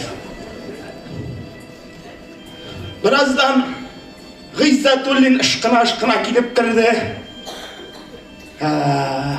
Жігітлер шыдадылар. Бұл хақта бір сағат бойы бәғаслашқаннан соң бөлмеде ғадәти тұрмыш аяққа басты. Фәннур Мөхәммәтҗанов. Хөрмәтле тамашачылар, хәзер сәхнәгә Мөхәммәд Мәһдиевнең шәкерте, республикабызның Габдулла Тукай исемендәге дәүләт премиясе лауреаты шагыйрь Михаил Зайдулланы чакырабыз. Михаил әфәнде, рәхим итегез. Мен Марсель Галиевтан айырмалы буларак университетка келгенде Мөхәммәд Мәһдиев турында белә идем. Аның иҗатында шуннан бізде нишлеп тұру фольклор түгел, бізге ол совет әдәбиятын оқытты. Совет әдәбияты күбірек рус әдәбиятынан тұра бет енді ол. Шол рус әдәбиятын Быковларны, Распутинларны, Беловларны ол аларны бек яратайды. Бізге ол татар тілінде оқытып, аларның иҗатына мәхәббәт тәрбияләде. Шуннан бұл бүтән оқытушылардан айырмалы буларак бірінші дәресте мен сезгә диде бүтәннәр кебек журнал тикшереп утырмыйм, анда кем дәрескә килгән, кем килмәгән. Шу икән минем лекциягә киләсез, шау икән килмисез диде. Мин моны аңладым, чөнки беренче лекциясендә үк бүтән факультетлардан, бүтән институтлардан кешеләр килеп, урындыклар ташып мәш килделәр. екінші лекция екен. Шунан мен ол бірінші дәріс еді, мен театрға яратмай тұрған кіші боларақ бірінші дәрісінен қалдырдым. İktibariyetle size böyle ağanayım indi. Şuna beni tutup aldı da koridorda, sen niye ders keremesi benim diye. Meydan, siz yüzünüze ettiniz, bittireseniz gidesiz, teremeseniz giymesiz. Bu sana kalkılmayı dedi. Şundan sonra Mina'nın derslerine gerek atı geldi. Tağın bir isterik, şu Sovet edebiyatını okutkanda Kırgız yazıcısı Mar Bacıyev'nin bir eserinde şunda yollar var. Karşıp dey kırvaqsıgan kulun salkın sıra dolu kirlegen krужкаға süzdü. Hem pauza жасады da аузыңы сіртір кайыл дейді. Мен ағына шулай иктибар ете деп ойлаған еді, бұл әр еліні, әр курста қабады екен. Өзі яратқан оқушылары. Фәрид Бәширов сөйлейді, бүтенler. Үшінші курста екен, аны әлігі біздің әдәби ижад түгәрәгінің куратор етіп белгілегендер еді. Һәм ол аның тәкъдиме белән мені әдәби түгәрәкнең староста итеп сайладылар. Һәм шунда біз бергәләшеп университет күләмендә генә түгел, шушы үрнәк совхозына аның тик сугыш вакытында педучилище шунда укыган байтым шунда. Бүтән пединститутка педучилищеларга һәм бүтәннәргә барып очрашулар оештырып йөридек. Ул дөресен әйткәндә ярата иде халык белән, укучылар белән очрашырга. Менә шушы пост, староста посты минем шул бердән-бер күзгә күренерлек пост булды. Шуннан үз алмадым мен. Аннан соң инде без университетны тәмамлап, редакцияларда эшли башлагач, ныграк да аралаша башладык Мөхәммәд ага белән. Төрле очрашулар була иде, чыннан да менә Тәлгат абый әйтте. Аны гомумән каршылар, очрашуга баргач бит инде ул укучылар белән түгел, әле җитәкчеләр, анда колхоз председательләре, фәләннәр белән таныш болу бик зур әһәмияткә ия була иде ижадта. Хәзер ничектер. Әлбәттә, Мөхәммәд абый килгәч, гомумән әдәбияттан яд, сельхоз бетергән, бүтән институтлар тәмамлаган һәм гомумән бер кайда да укымаган кешеләр килеп Мөхәммәд абыйга аның иҗатын белгәнне күрсәтеп, менә шушы ата кара тараканның кан әйләнеше турындагы җимләне әйтмичә калмыйлар иде. Бу инде менә теге безнең 41-нче ел балалары дигән, әле менә Фәнис укып китте бит. Бераздан шушы әсәрдән бер атаклы җимлә, ул пароль сыман иде. Һәм Мөхәммәд аганы бит инде әйтәләр, әдәбиятка сыңрак та килде дип, 30 яшеннән соң 61-нче еллардан беренче хикәяләре басыла башлый.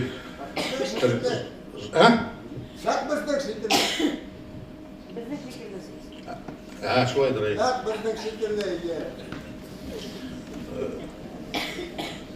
Мұны аңлап та була, чөнки ул бит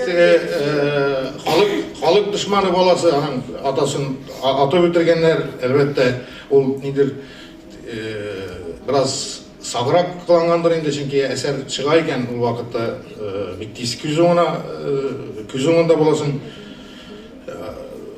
Озак еллар 8 ел мәктәпләрдә укыта бит, педучилищены тәмамлаганнан соң 47-нче елдан хәтерем ялгышмаса, һәм хәрби диңгез флотында хезмәт итә.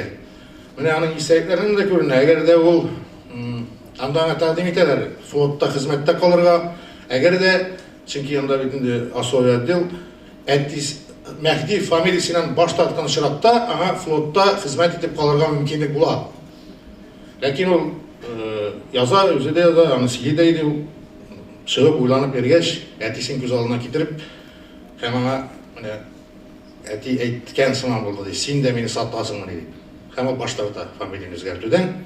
Югыйсә, без менә анда инде ул марҗага да әйләнеп алса, әлбәттә контр-адмирал гына булган булыр иде. Һәм без Мәхдиев дигән татар әдәбиятындагы феноменнан колак қаққан болар едік. Мен енді мұнда менуден пайдаланып, Мөхәммәд абайға башынан шигер оқымақшы болам.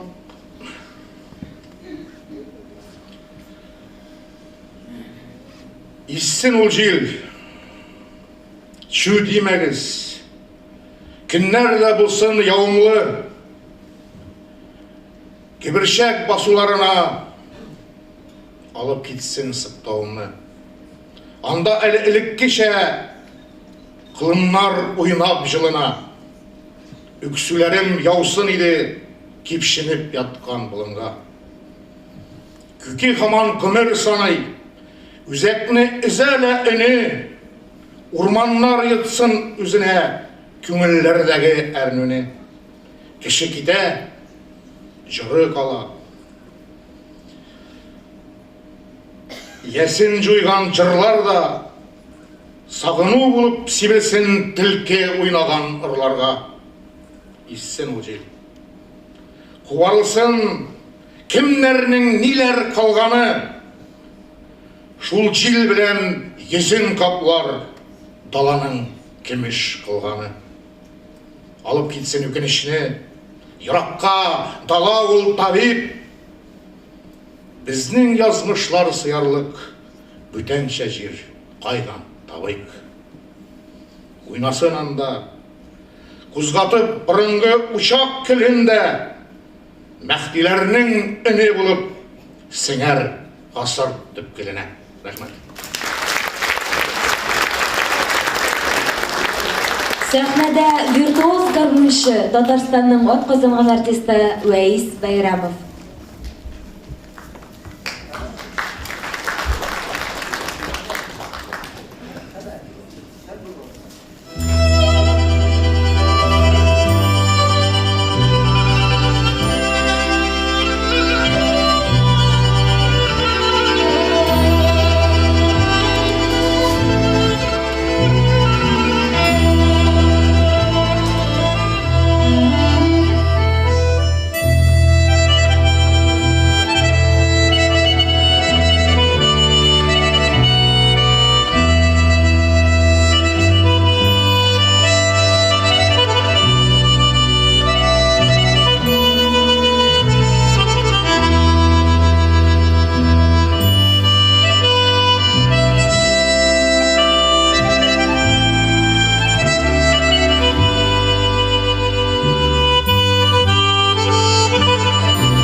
Уәйс Байрамов.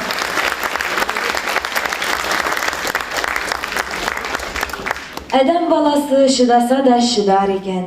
Ачлык еллары, шәхес культы шырындагы фаҗигаләр һәр йортның ишеген шакыды ул чакта. Бу очраклы ялгышу гынадыр дип узак көттеләр алар Сымбатулла агайды. Ул һаман юк.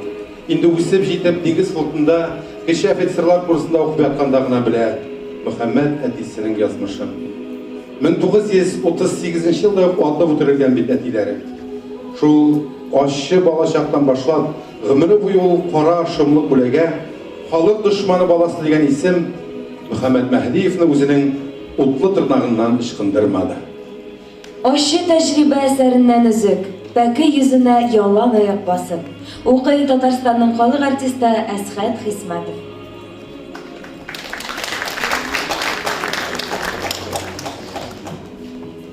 Миңа фамилиямны алмаштырырга тәкъдим иттеләр. Мен егеттә шундый омтылышта булып алды. Әнигә? Бәлки фамилияңны үзгәртсәң, башка кешеләр кебек тигез хукуклар белән яшәп булыр.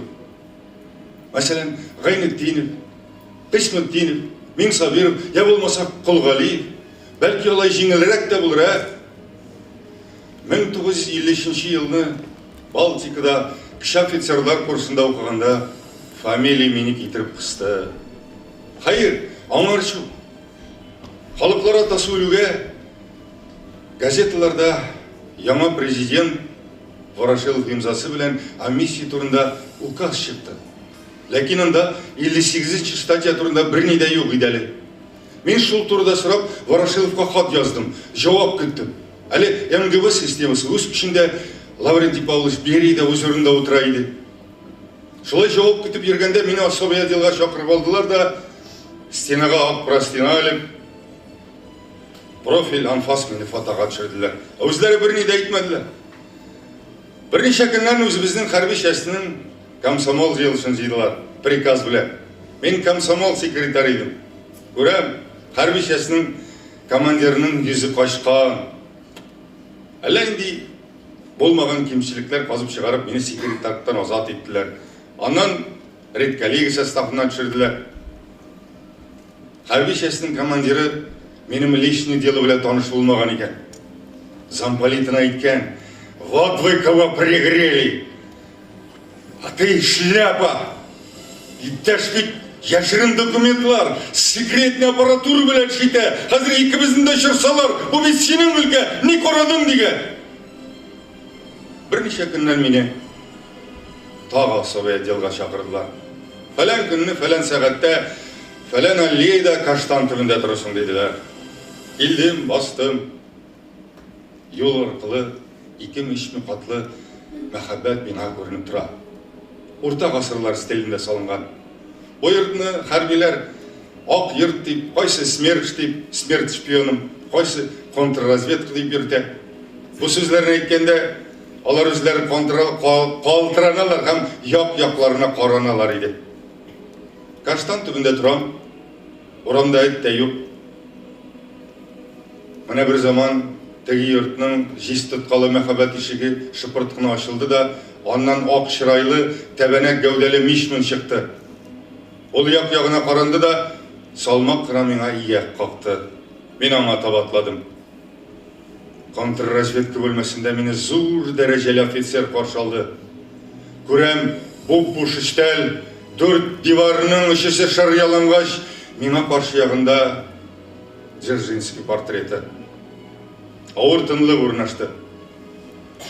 Зур начальник өстәл тартмасын үзенә таба тартты, аска карады, ләкин аннан бер кәгазьдә сорып чыгармады.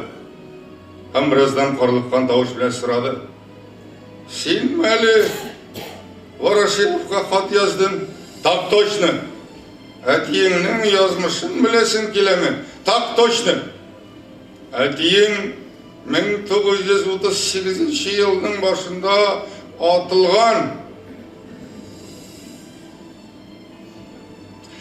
Сорау бирергә мөмкинме?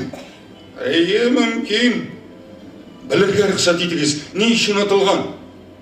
"Контрреволюцион эш алып барган өчен." Авыр тынлык. Мен башына едім. Үстел тартмасы ябылды. Мен көтеріліп офицерінің yüzіне қарадым һәм мен кіші офицерлар курсында оқимын. Миңа звание берілешекме деп сұрадым. Вряд ли сізге флот офицері званиесі берілер. Миңа бірер кеңеш берсеңіз еді. Менің бұл званиені аласым келе. Аны алсам мені запасқа шығаралар. Қайтасым, институтны тәмамлайсым келе. Сіз фамилияңызды алыштыра аласыз. Мен шатланып кеттім. Міне ертеге көк фамилиямды алмаштырам. Аннан мені экзаменге кіртелер. Бір айдан болашақ дейлер. Аннан мені запастағы кіші лейтенант званиесі берелер де институтыма қайтарып жіберелер. Міне бақы. Тек нендей фамилияларға Хайруллин, Галимуллин, Захидуллин. Екі офицер мені Каштан аллейсіне көмілген орамға қадар зата түштілер. Қатар йұрттан шығып, қойы япырақларға көмілген тротуардан атлағанда, кенет менің көз алдында әтенің гәудесі пайда болды. Мен оның біраз бүкірейе түшкен арық гәудесін, қомыт аяқларын көрдім сыман. Шында меңа әтенің тұнық даушы іштілді кебек. Ей, ұлым, ұлым, сен де саттың мұны енді мені. Мен кенет жеңілейіп кеттім, қышқырасым келді. Юг әтей, юг! Сенің есіміңні, фамилияңны сатсам, жерде яшау меңа харам болсын.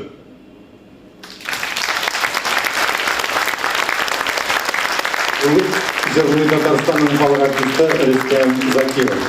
Оғла да бұлыт оғла. Хасен Туфан сөздері.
Рустам Закиров.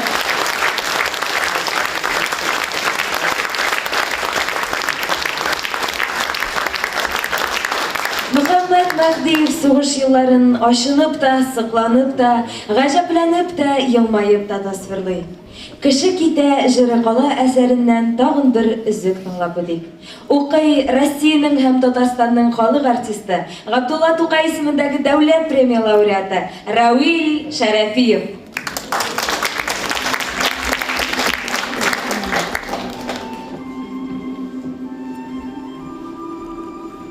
Сугыш башлангач та Заһри башта үзен кайгыртты. Улының әле сугышка яшы кирмәгән, райондагы таныш-белешләренә берничә түшкә сарык узатып барады, аннан шыпырт кына 2 йөк кайын утыны илтеп кайтты. Комиссияга чакырылган туктатмадылар. Тән, теш, үз таза, нәрсә дип сугыштан калырга кирәк. Туктай, хисап кирәк.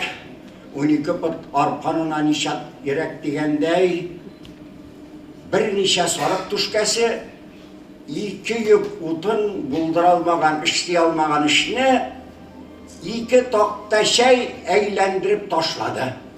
Дөресрәге Хәбирә карчыкның гавасы коткарды. Менә күрше, синең үзеңә генә өйрәтәм диде карчык. Шушы гөмбәчелеген кич ятканда колагыма үтә. Bir gün ürdür, 3 ürdür, 7 gün ürdür, kulağın sağıraullayıplar. Teger etken berengiden başka rizq başama, yüzün sargayır.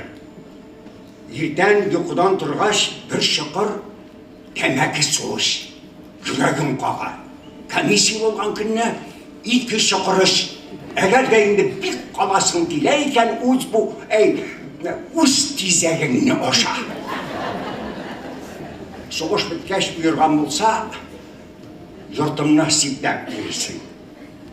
O günlerde Habire karşı Zahriler bilen ilk arada kup şavuladı. Qaraşırşının mıtıyısta şoför olup işlevsi bir jigit, no bu Habire karşının butuna şötçük koyarıyım, gününe kupmu ziyarı kendi bekkendi. Karşıkның işinden daha vuruydu. Ürlük kadar Zahri'ni şirlige çıkarga kirek bir. Hatta 10 gün ötüge Zahri sargayıp gitti. Kurşuk ulemle söyleşkende kolun kulağına koyup tınlay başladı. Halk arasında türlü haber taraldı.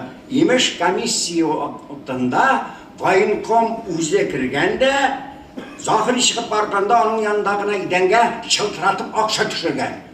Zahri yal bırılıp qarğan deyil.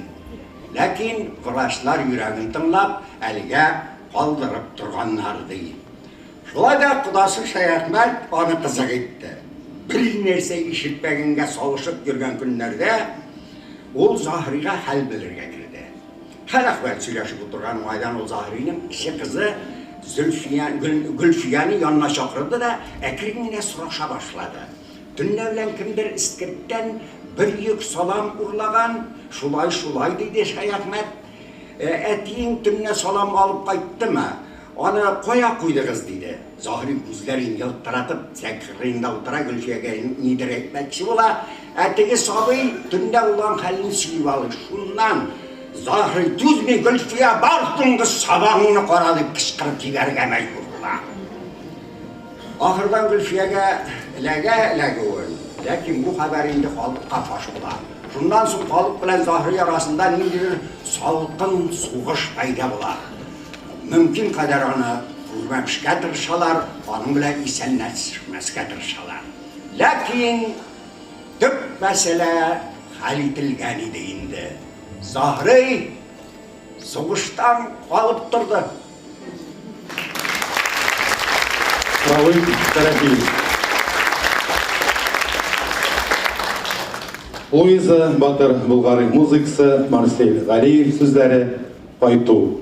Казан Нуры халык уен кораллары оркестрына кушылып, Татарстанның атказан артисты Айдар Абдинов жырлый.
Göbürşek avlundагы Мөхәммәд Мәхдиев музей директоры Халидә Кыям кызы Габдуллинаны чакырабыз. Рәхим итегез, Халидә ханым. Хөрмәтле тамашачылар, алкышлар белән каршы алыйк. Безнең Акчадан килгән әле бердән бер музей директоры Мөхәммәд Әмин. Рәхим итегез. Мөхәммәд Мәхдиев исемен ишетүгә һәркемнең күз алдына Сафи шишмәсе, Павал тегермәне һәм җир сөрүче Кәшфие, ак тегүче Гатияте, күрше кызы Зөлфиясе килә торгандыр. Әйе, алар минем авылдашларым, мин бик бәхетле. Мин алар белән чын күңелнән горурланам. Һәм Мөхәммәд абыйны исән вакытында күреп үсүем белән дә мин үземне бәхетле дип саныйм. Мөхәммәд Мәһдиевнең музеенда эшлим. Аның музее язучының иҗатын һәм тормыш юлын ачык чагылдыра. Без аның якташлары кичә генә Арчаның Казан арты тарих-этнография музеенда аны искә алу кичәсен зурлап үткәрдек. Бүген менә без шушы кичәдә. Мин зур рәхмәтемне әйтәсем килә Татар конгрессына һәм дә милли мәдәни үзәккә, Мөхәммәд аганы онытмаганнары һәм оныттырмаганнары өчен. Мөхәммәд агай исән булса, аңа 85 яшь тулган булыр иде. Әйе. Мөхәммәд аганы без яратабыз һәм киләчәктә дә яшь буын аны яратыр. Мин сезнең һәр барчагызны үземнең туган авылым Гөбөрчәктә Мөхәммәд Мәһдиев музеенда кунакка көтеп калам. Һәм сүземне кыска гына әйтеп төгәллисем килә якташым Роза Шәйхетдинова сүзләре белән. Гөбөрчәгем җир җәннәте, шифалы искән җиле, килегез күреп китәрсез торналар төшкән җирне. Рәхмәт.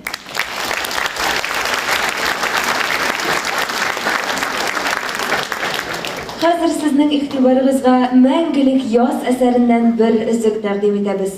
Укый Россиянең атказанган, Татарстанның халык артисты Габдулла Тукай һәм Муса Җәлил исемендәге дәүләт премияләре лауреаты Наил Дунаев.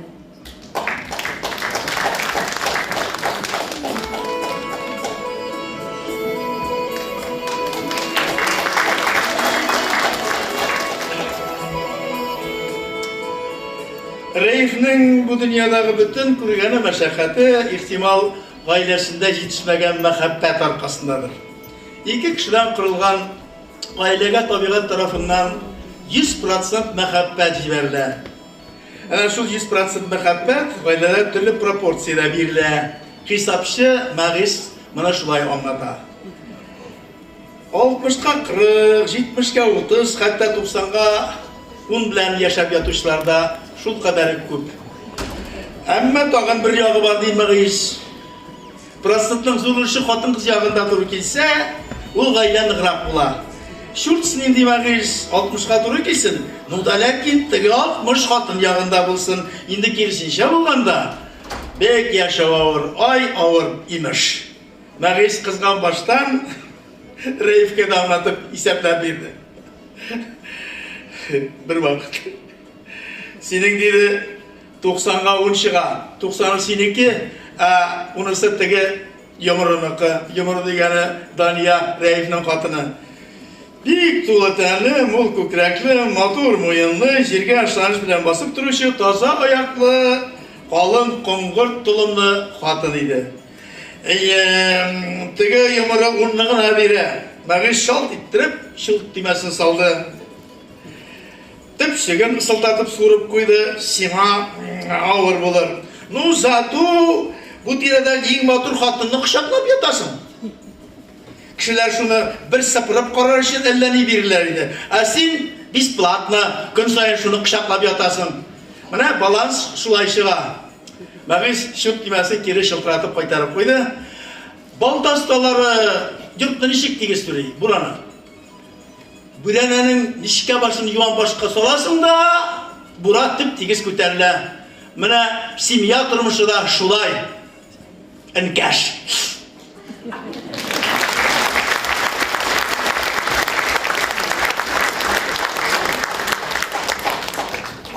Хөрмәтле тамашачылар, хәзер әдәбият һәм фән өлкәсендә үз сүзләрен әйткән халкыбыз алдында зур хөрмәткә лаек булган шәхесләребезнең язучы Мөхәммәд Мәһдиев һәм Галим Мөхәммәд Мәһдиев турындагы фикерләрен тыңлап үтик.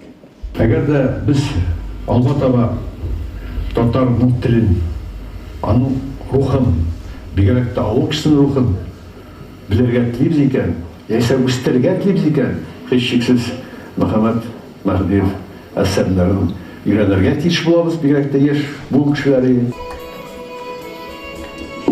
Зәкәрҗан сугыштан 45 елның сентябрендә әйләнеп кайтты. Тегеләй былай гына түгел, bir орден, 4 медальне менә дигән офицерский френчка тагып, билне яссы 2 ләктермәле. Бик яхшы офицер кайышы белән бу, бик яхшы кунитикләр, кызыл кантлы зәңгәр галифелар, союзниклар армиясе офицерлары кия торган яшькелт соры кыйммәтле шинельләр киеп кайтты. Кайткан көнне үк Зәкәрҗан авылдагы бүтән туганнарын җыйды.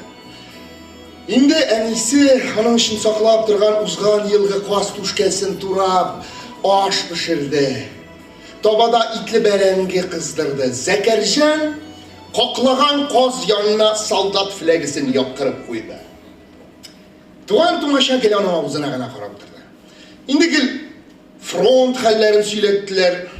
Орденны ни өчен бирүләре турында сөйләгәндә Зәкәрҗан бераз кызып китте. Һәм хикәянең иң кульминацион моментында калай кружка төбендәге спиртны су кушмый гына йотты да, кул аркасы белән иренен сертеп кинәт урыннан торды һәм "Вперед, Зәкәрҗан!" дип кычкырды. Кычкырды һәм ике якка ачылмалы түр тәрәзәне рамани белән бәреп төшереп, үзенең таза гәүдәсен бакчага ыргытты. Сугыш күрмәгән авыл халкы шунда гына сугышның нинди хәтәр, хәвефле икәнен аңлады. Әйдә белсеннәр, авылга бит Зәкәрҗан кайтты. Кайтты ул вакытта җәяүләп түгел, үз хотына мотоциклга утырып. 2 көн авыл халкы юнләп эшләмәде, бөтен халык Зәкәрҗаннарның ишек алдында булды. Әлегә көтү кирмәгән ишуңа Зәкәрҗан көтү каршысына мотоцикл белән бара башлады. Беренче көннәрдә сыерлар бәк нәк куркынды. Кая ул элеккеге кебек авыл башына җиткәч мутлыкка качу. Күзләрен алартып, койрык шәншеп, сырт сикертеп алдырып, һәр сыер үз капкасына кереп, бу гыйфриттән котылу ягын карады. Инде Зәкәрҗаннарның булай да яхшы холыклы сыерлары бичара bir атна мотоцикл озатуына куркып шау кайтты да бызау салды. Bir көнне Зәкәрҗанның әтисе гадәттән тыш теше авыртудан интекте. Әйдә, докторга озатам диде улы әтисенә һәм мотоциклын кабызды.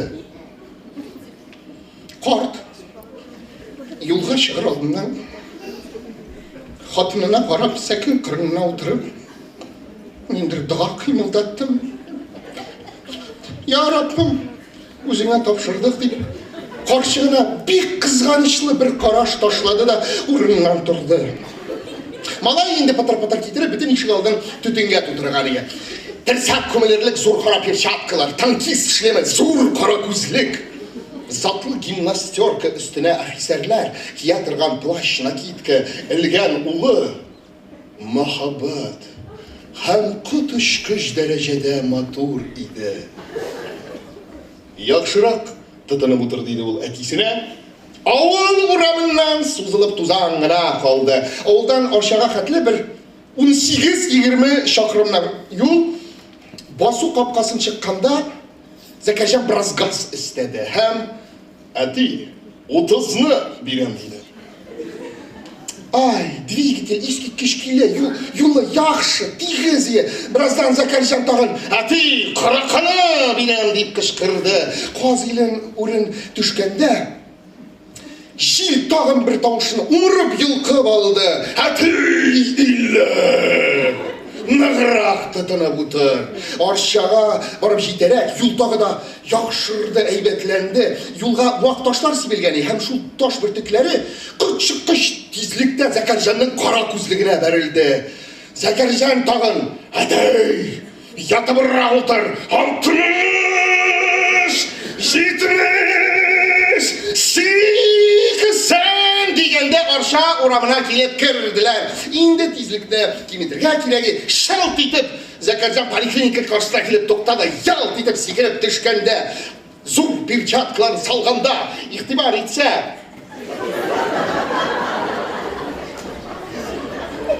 Әтисе юк. Кинәт ул куркыга калды, ләкин паникага бирелмәде. Арчага кергәндә, әтисе очып барып төшкән. Юл кырыена тәгәрәсә бер ни дә юк. Анда ике яктан йомшак кына уҗым басуы. Фронтовик кеше салкын кан сакларга тырышып кире борылды. Арча басуында карты юк иде. Каз иле урын төшкәндә, очып барып төшкән диде егет һәм газ өстәде. Ни гаҗәп, анда да әти карт юк иде. Менә шунда Зәкәрҗан бөтенләй куркуга калды. Шулай аптырап йөри торгач авылына кайтты. Юлда берәрсе утыртып авылга кайтарып куймады микән дигән бер бик сыек өмет белән капкалары төбенә килеп туктады. Күңелсез чырай белән иләренә керсә, гаҗәп әтисе белән әнисе тыныч кына чәй эчеп утыралар. Әтисе бераз кәефли. Әйдә улым, әйдә, кыр-коры кайтып биш яхшы эшләдең бит әле. Үзенең битенә әллә ничә җирдән гәҗит кисәкләр ябыштырылган. Әйдә, кара, Ходаның хикмәте. Тие балсуга бурылганда, мин шулай очып барып төштем бит. Шунысы бик ярады инде, улам, шунысы ярады. Тие мәлгун теш тамыр ни белән сынып чыкты бит, авыз белән юл каткагына бәрелгәч. Менә һәр анадан яңадан туып булып утыра. Син үзең каян борылдың? Мошура хәтле бармагансыңдыр. Әллә бер 2 чакрымлап бардыңмы? Ул гыйфритне тиз генә туктатып та бурынны идер инде улым. Эшту син. Әйдә, улым, әйдә. İskender Hayrulлин. Хәбибнең тормышында, язмышында, әсәрләрендә бөтен бер ил язмышы чагыла. Тарих юлы сикәлтәле, борылмалы, катлаулы. Аны намус белән матур үтәрешен бик көчле кеше булу кирәк. Бүгенге кичәнең сәбәпчесе булган мөхтәрәм язучыбыз шундыйлардан иде. Ул үзенең бөркетләр токымыннан икәнен тормышы белән раслады. Безгә дә үрнәк күрсәтте. Инде аның нәсел дәвамчылары бүген залда утыра. Инде аларны сәхнәгә чакыр, хөрмәтле башлаучылар. Мөхәммәд Мәһдиевнең кызы, Татарстан Язучылар берлеге әгъзасы, Татарстан Фәннәр академиясенең фәнни оештыру бүлеге җитәкчесе, филология фәннәре кандидаты, тәрҗемәче Гәүһәр Хәсәнова һәм аның улы бүгенге Америкада яшәүче төрки телләр белгече филолог Искәндәр Мәһдиев. Рәхим итегез сезгә.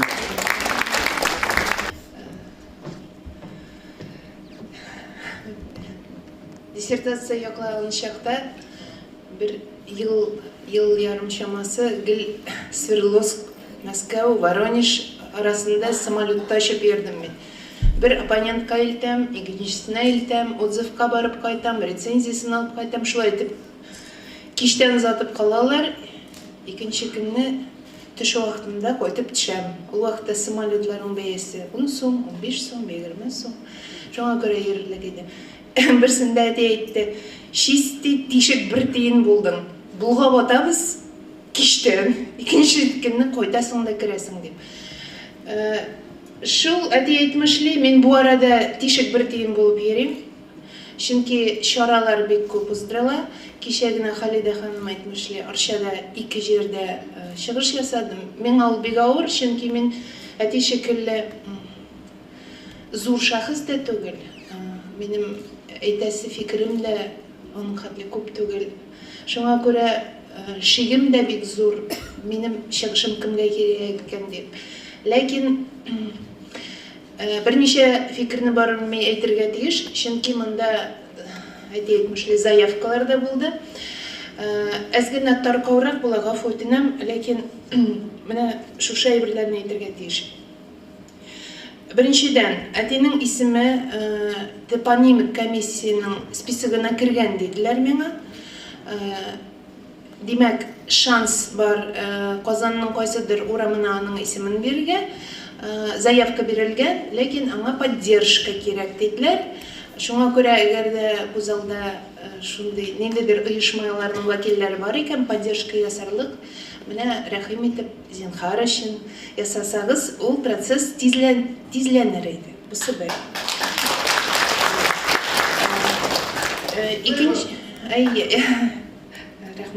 Икенчесе 10 томлык турында сүз чыкты. Чыннан да андый проект идеясы туган иде миндә.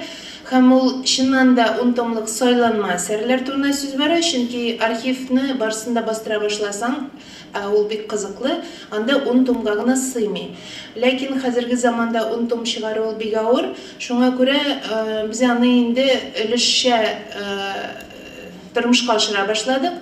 14 елның азагында әтинең фәнни мәкаләләр җыентыгы чыкты. Без аны фәнни публицистика дип атадык, кешене куркытмас өчен. Ләкин анда әтинең фәне, күп өлешендә фәне. Сез беләсез, әти фәнни мәкаләләрендә бик кызыклы итеп яза. Шуңа күрә ул башында мие булган кешегә бик кызыклы укыр өчен анда информация да бар һәм укырга җиңел дә ул. Алдагы чиратта тагын бер проект тора, анысы әдәби публицистика китабы. Мин аны җыеп бетердем инде. Хәзер корректура түгел, текстны грамотага укыйм. Но татарча булгач зак укыла. Шуңа күрә, ләкин ул эш бетеп бара. Алла бирсә, киләчәктә шул һәм ачы тәҗрибә 2 томлык итеп әзерләнә. Икенче томы җыелган, шулай ук әти аны үзе төзеп бетереп өлгермәде. Кайбер бүлекләре аның кулдан язылган килеш иде калды, ләкин аларны инде җыеп, барсында туплап, концепциясын гына уйлап төзеп чыгасы бар. Бу эш эшләнә. Һәм бер кат чыкмаган хикәяләрдән, әдәби әсәрләрдән, кичкенә әсәрләрдән тагын бер том җыеп була. Менә мин үзенә күрә бер отчет сыман әйбер әйтәм. Хәзер аңлатам, төп фикрем шушы иде, менә әйтәсез, шушының белән генә чыгарга тиеш идем. Отчет сыман әйтәм сезгә, чөнки мин бик бурычлымын әти каршында. Без һәрберебез дә кемдер каршында бик каты бурычлы. Мин ул бурычны авырлыгын бик сизеп яшим, ләкин ул минем яшәвемә мәгънә бирә торган әйбер. Җилбәзәк булып яшәсәң, бәлки бәхетлерәк тә булыр идең, күңеллерәк тә булыр иде, ләкин мин андый тормышка мохтаҗ түгел. Мин бик бәхетле кеше, чөнки мин әтинең кызы. Ул миңа бик зур байлык бирде, ул миңа горурлык бирде. Мин әти исән чакта ук бик горурлана идем аның белән, дәвәти белән дә. Ул бик зур бәхет бит, бала үзенең атасы белән горурланып яшәү. Әти миңа сәламәтлек бирде, ул миңа акыл бирде, тәҗрибә бирде, белем бирде, эшләргә сәләт бирде, намус бирде, өйрәтте намуслы булырга. Бу бик зур байлык. Шуңа күрә мин ул бәхетем өчен гомер буе аңа бурычымны түләргә тиеш. Менә бу эшләнгән эшләр, ул инде шул бурычны өлешчә түләү генә була. Аны тулысынча беребез дә түләп бетерә алмыйдыр дип уйлыйм. Бу кичә гаҗәеп дәрәҗәдә җылы һәм күңелле узды. Мондый кичәне әтине яратып яшәгән кешеләр генә уздыра ала һәм залда шундый кешеләр утырганда гына шундый уза ала. Шуңа күрә Ринат Зеннурычка, Халисә ханымга, чыннан да элек-электән булган дусларына әтинең һәм монда катнашучы бөтен артистларга, залда утыручы үзегезнең җаннарыгызны ачып, җылылыгызны сибеп утырган кешеләргә барыгызга да бик зур рәхмәт. Мин бер кайчан да әтинең исеменә тап китермәслек дәрәҗәдә эшләргә тырышачакмын һәм әтинең әле чыкмаган әсәрләрен сезнең игътибарыгызга чыгарырга бүтән көчемне куячакмын. Бик зур рәхмәт.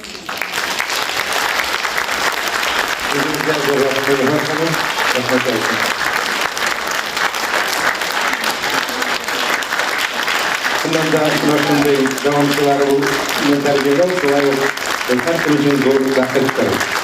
Уйланган максатларыгыз тормыш каршысында барганы рәхмәт сезгә. Мөхәммәд Мәһдиев гомере буе Ирак диңгезләрне кизүче зур корабларның капитаны буларга хыялланып яшәде. Бүгенге көндә ул теләгенә иреште. Чөнки аның әсәрләре, димәк, аның җаны да илләр гизә.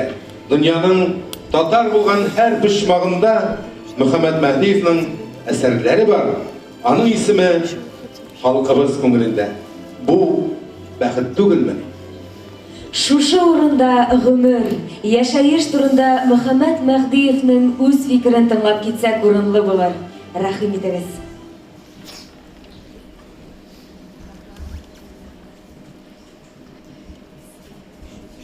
Жеті жылы қияш астында алтын сыман сулар тынып қалған, дүнияны қойы тығыз исқырау деген бәрәңгі сабағы есі басқан. Көк езі пишта зәңгәр, көк күмбәзі. Сіздің Сибат Хаким сөздеріне Сара Садыкова музыкасы «Эй, язмыш, язмыш». Башқара Чулпан Ахмаджанова.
Yazmış taşlama şitte, şitte sularman savaştan muğdan.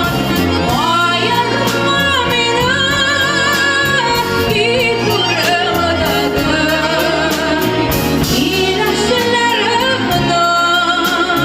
kayınlardan.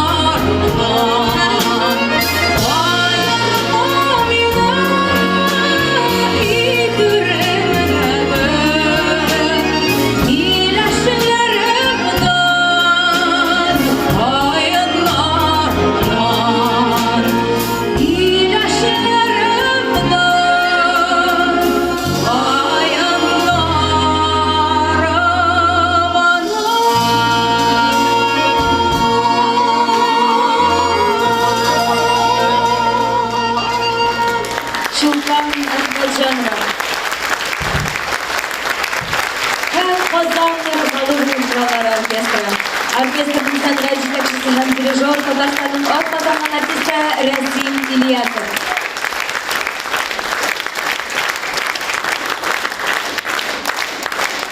Кишәне төгәлләп, тыныч йокла Мөхәммәд абый. Урының жәннәттә булсын дип әйтәсе килә. Сезнең белән хөрмәтле тамашачыларыбыз киләсе очрашуларга кадәр дип саубуллашабыз. Көннәрегез имин булсын. Бүгін кешенің сценарий авторы һәм видеоряд авторы Халиса Хакимуллина, режиссеры Татарстан атказанган сәнгать эшлеклесе Халиса Исмәгыйлова. Сау булыгыз.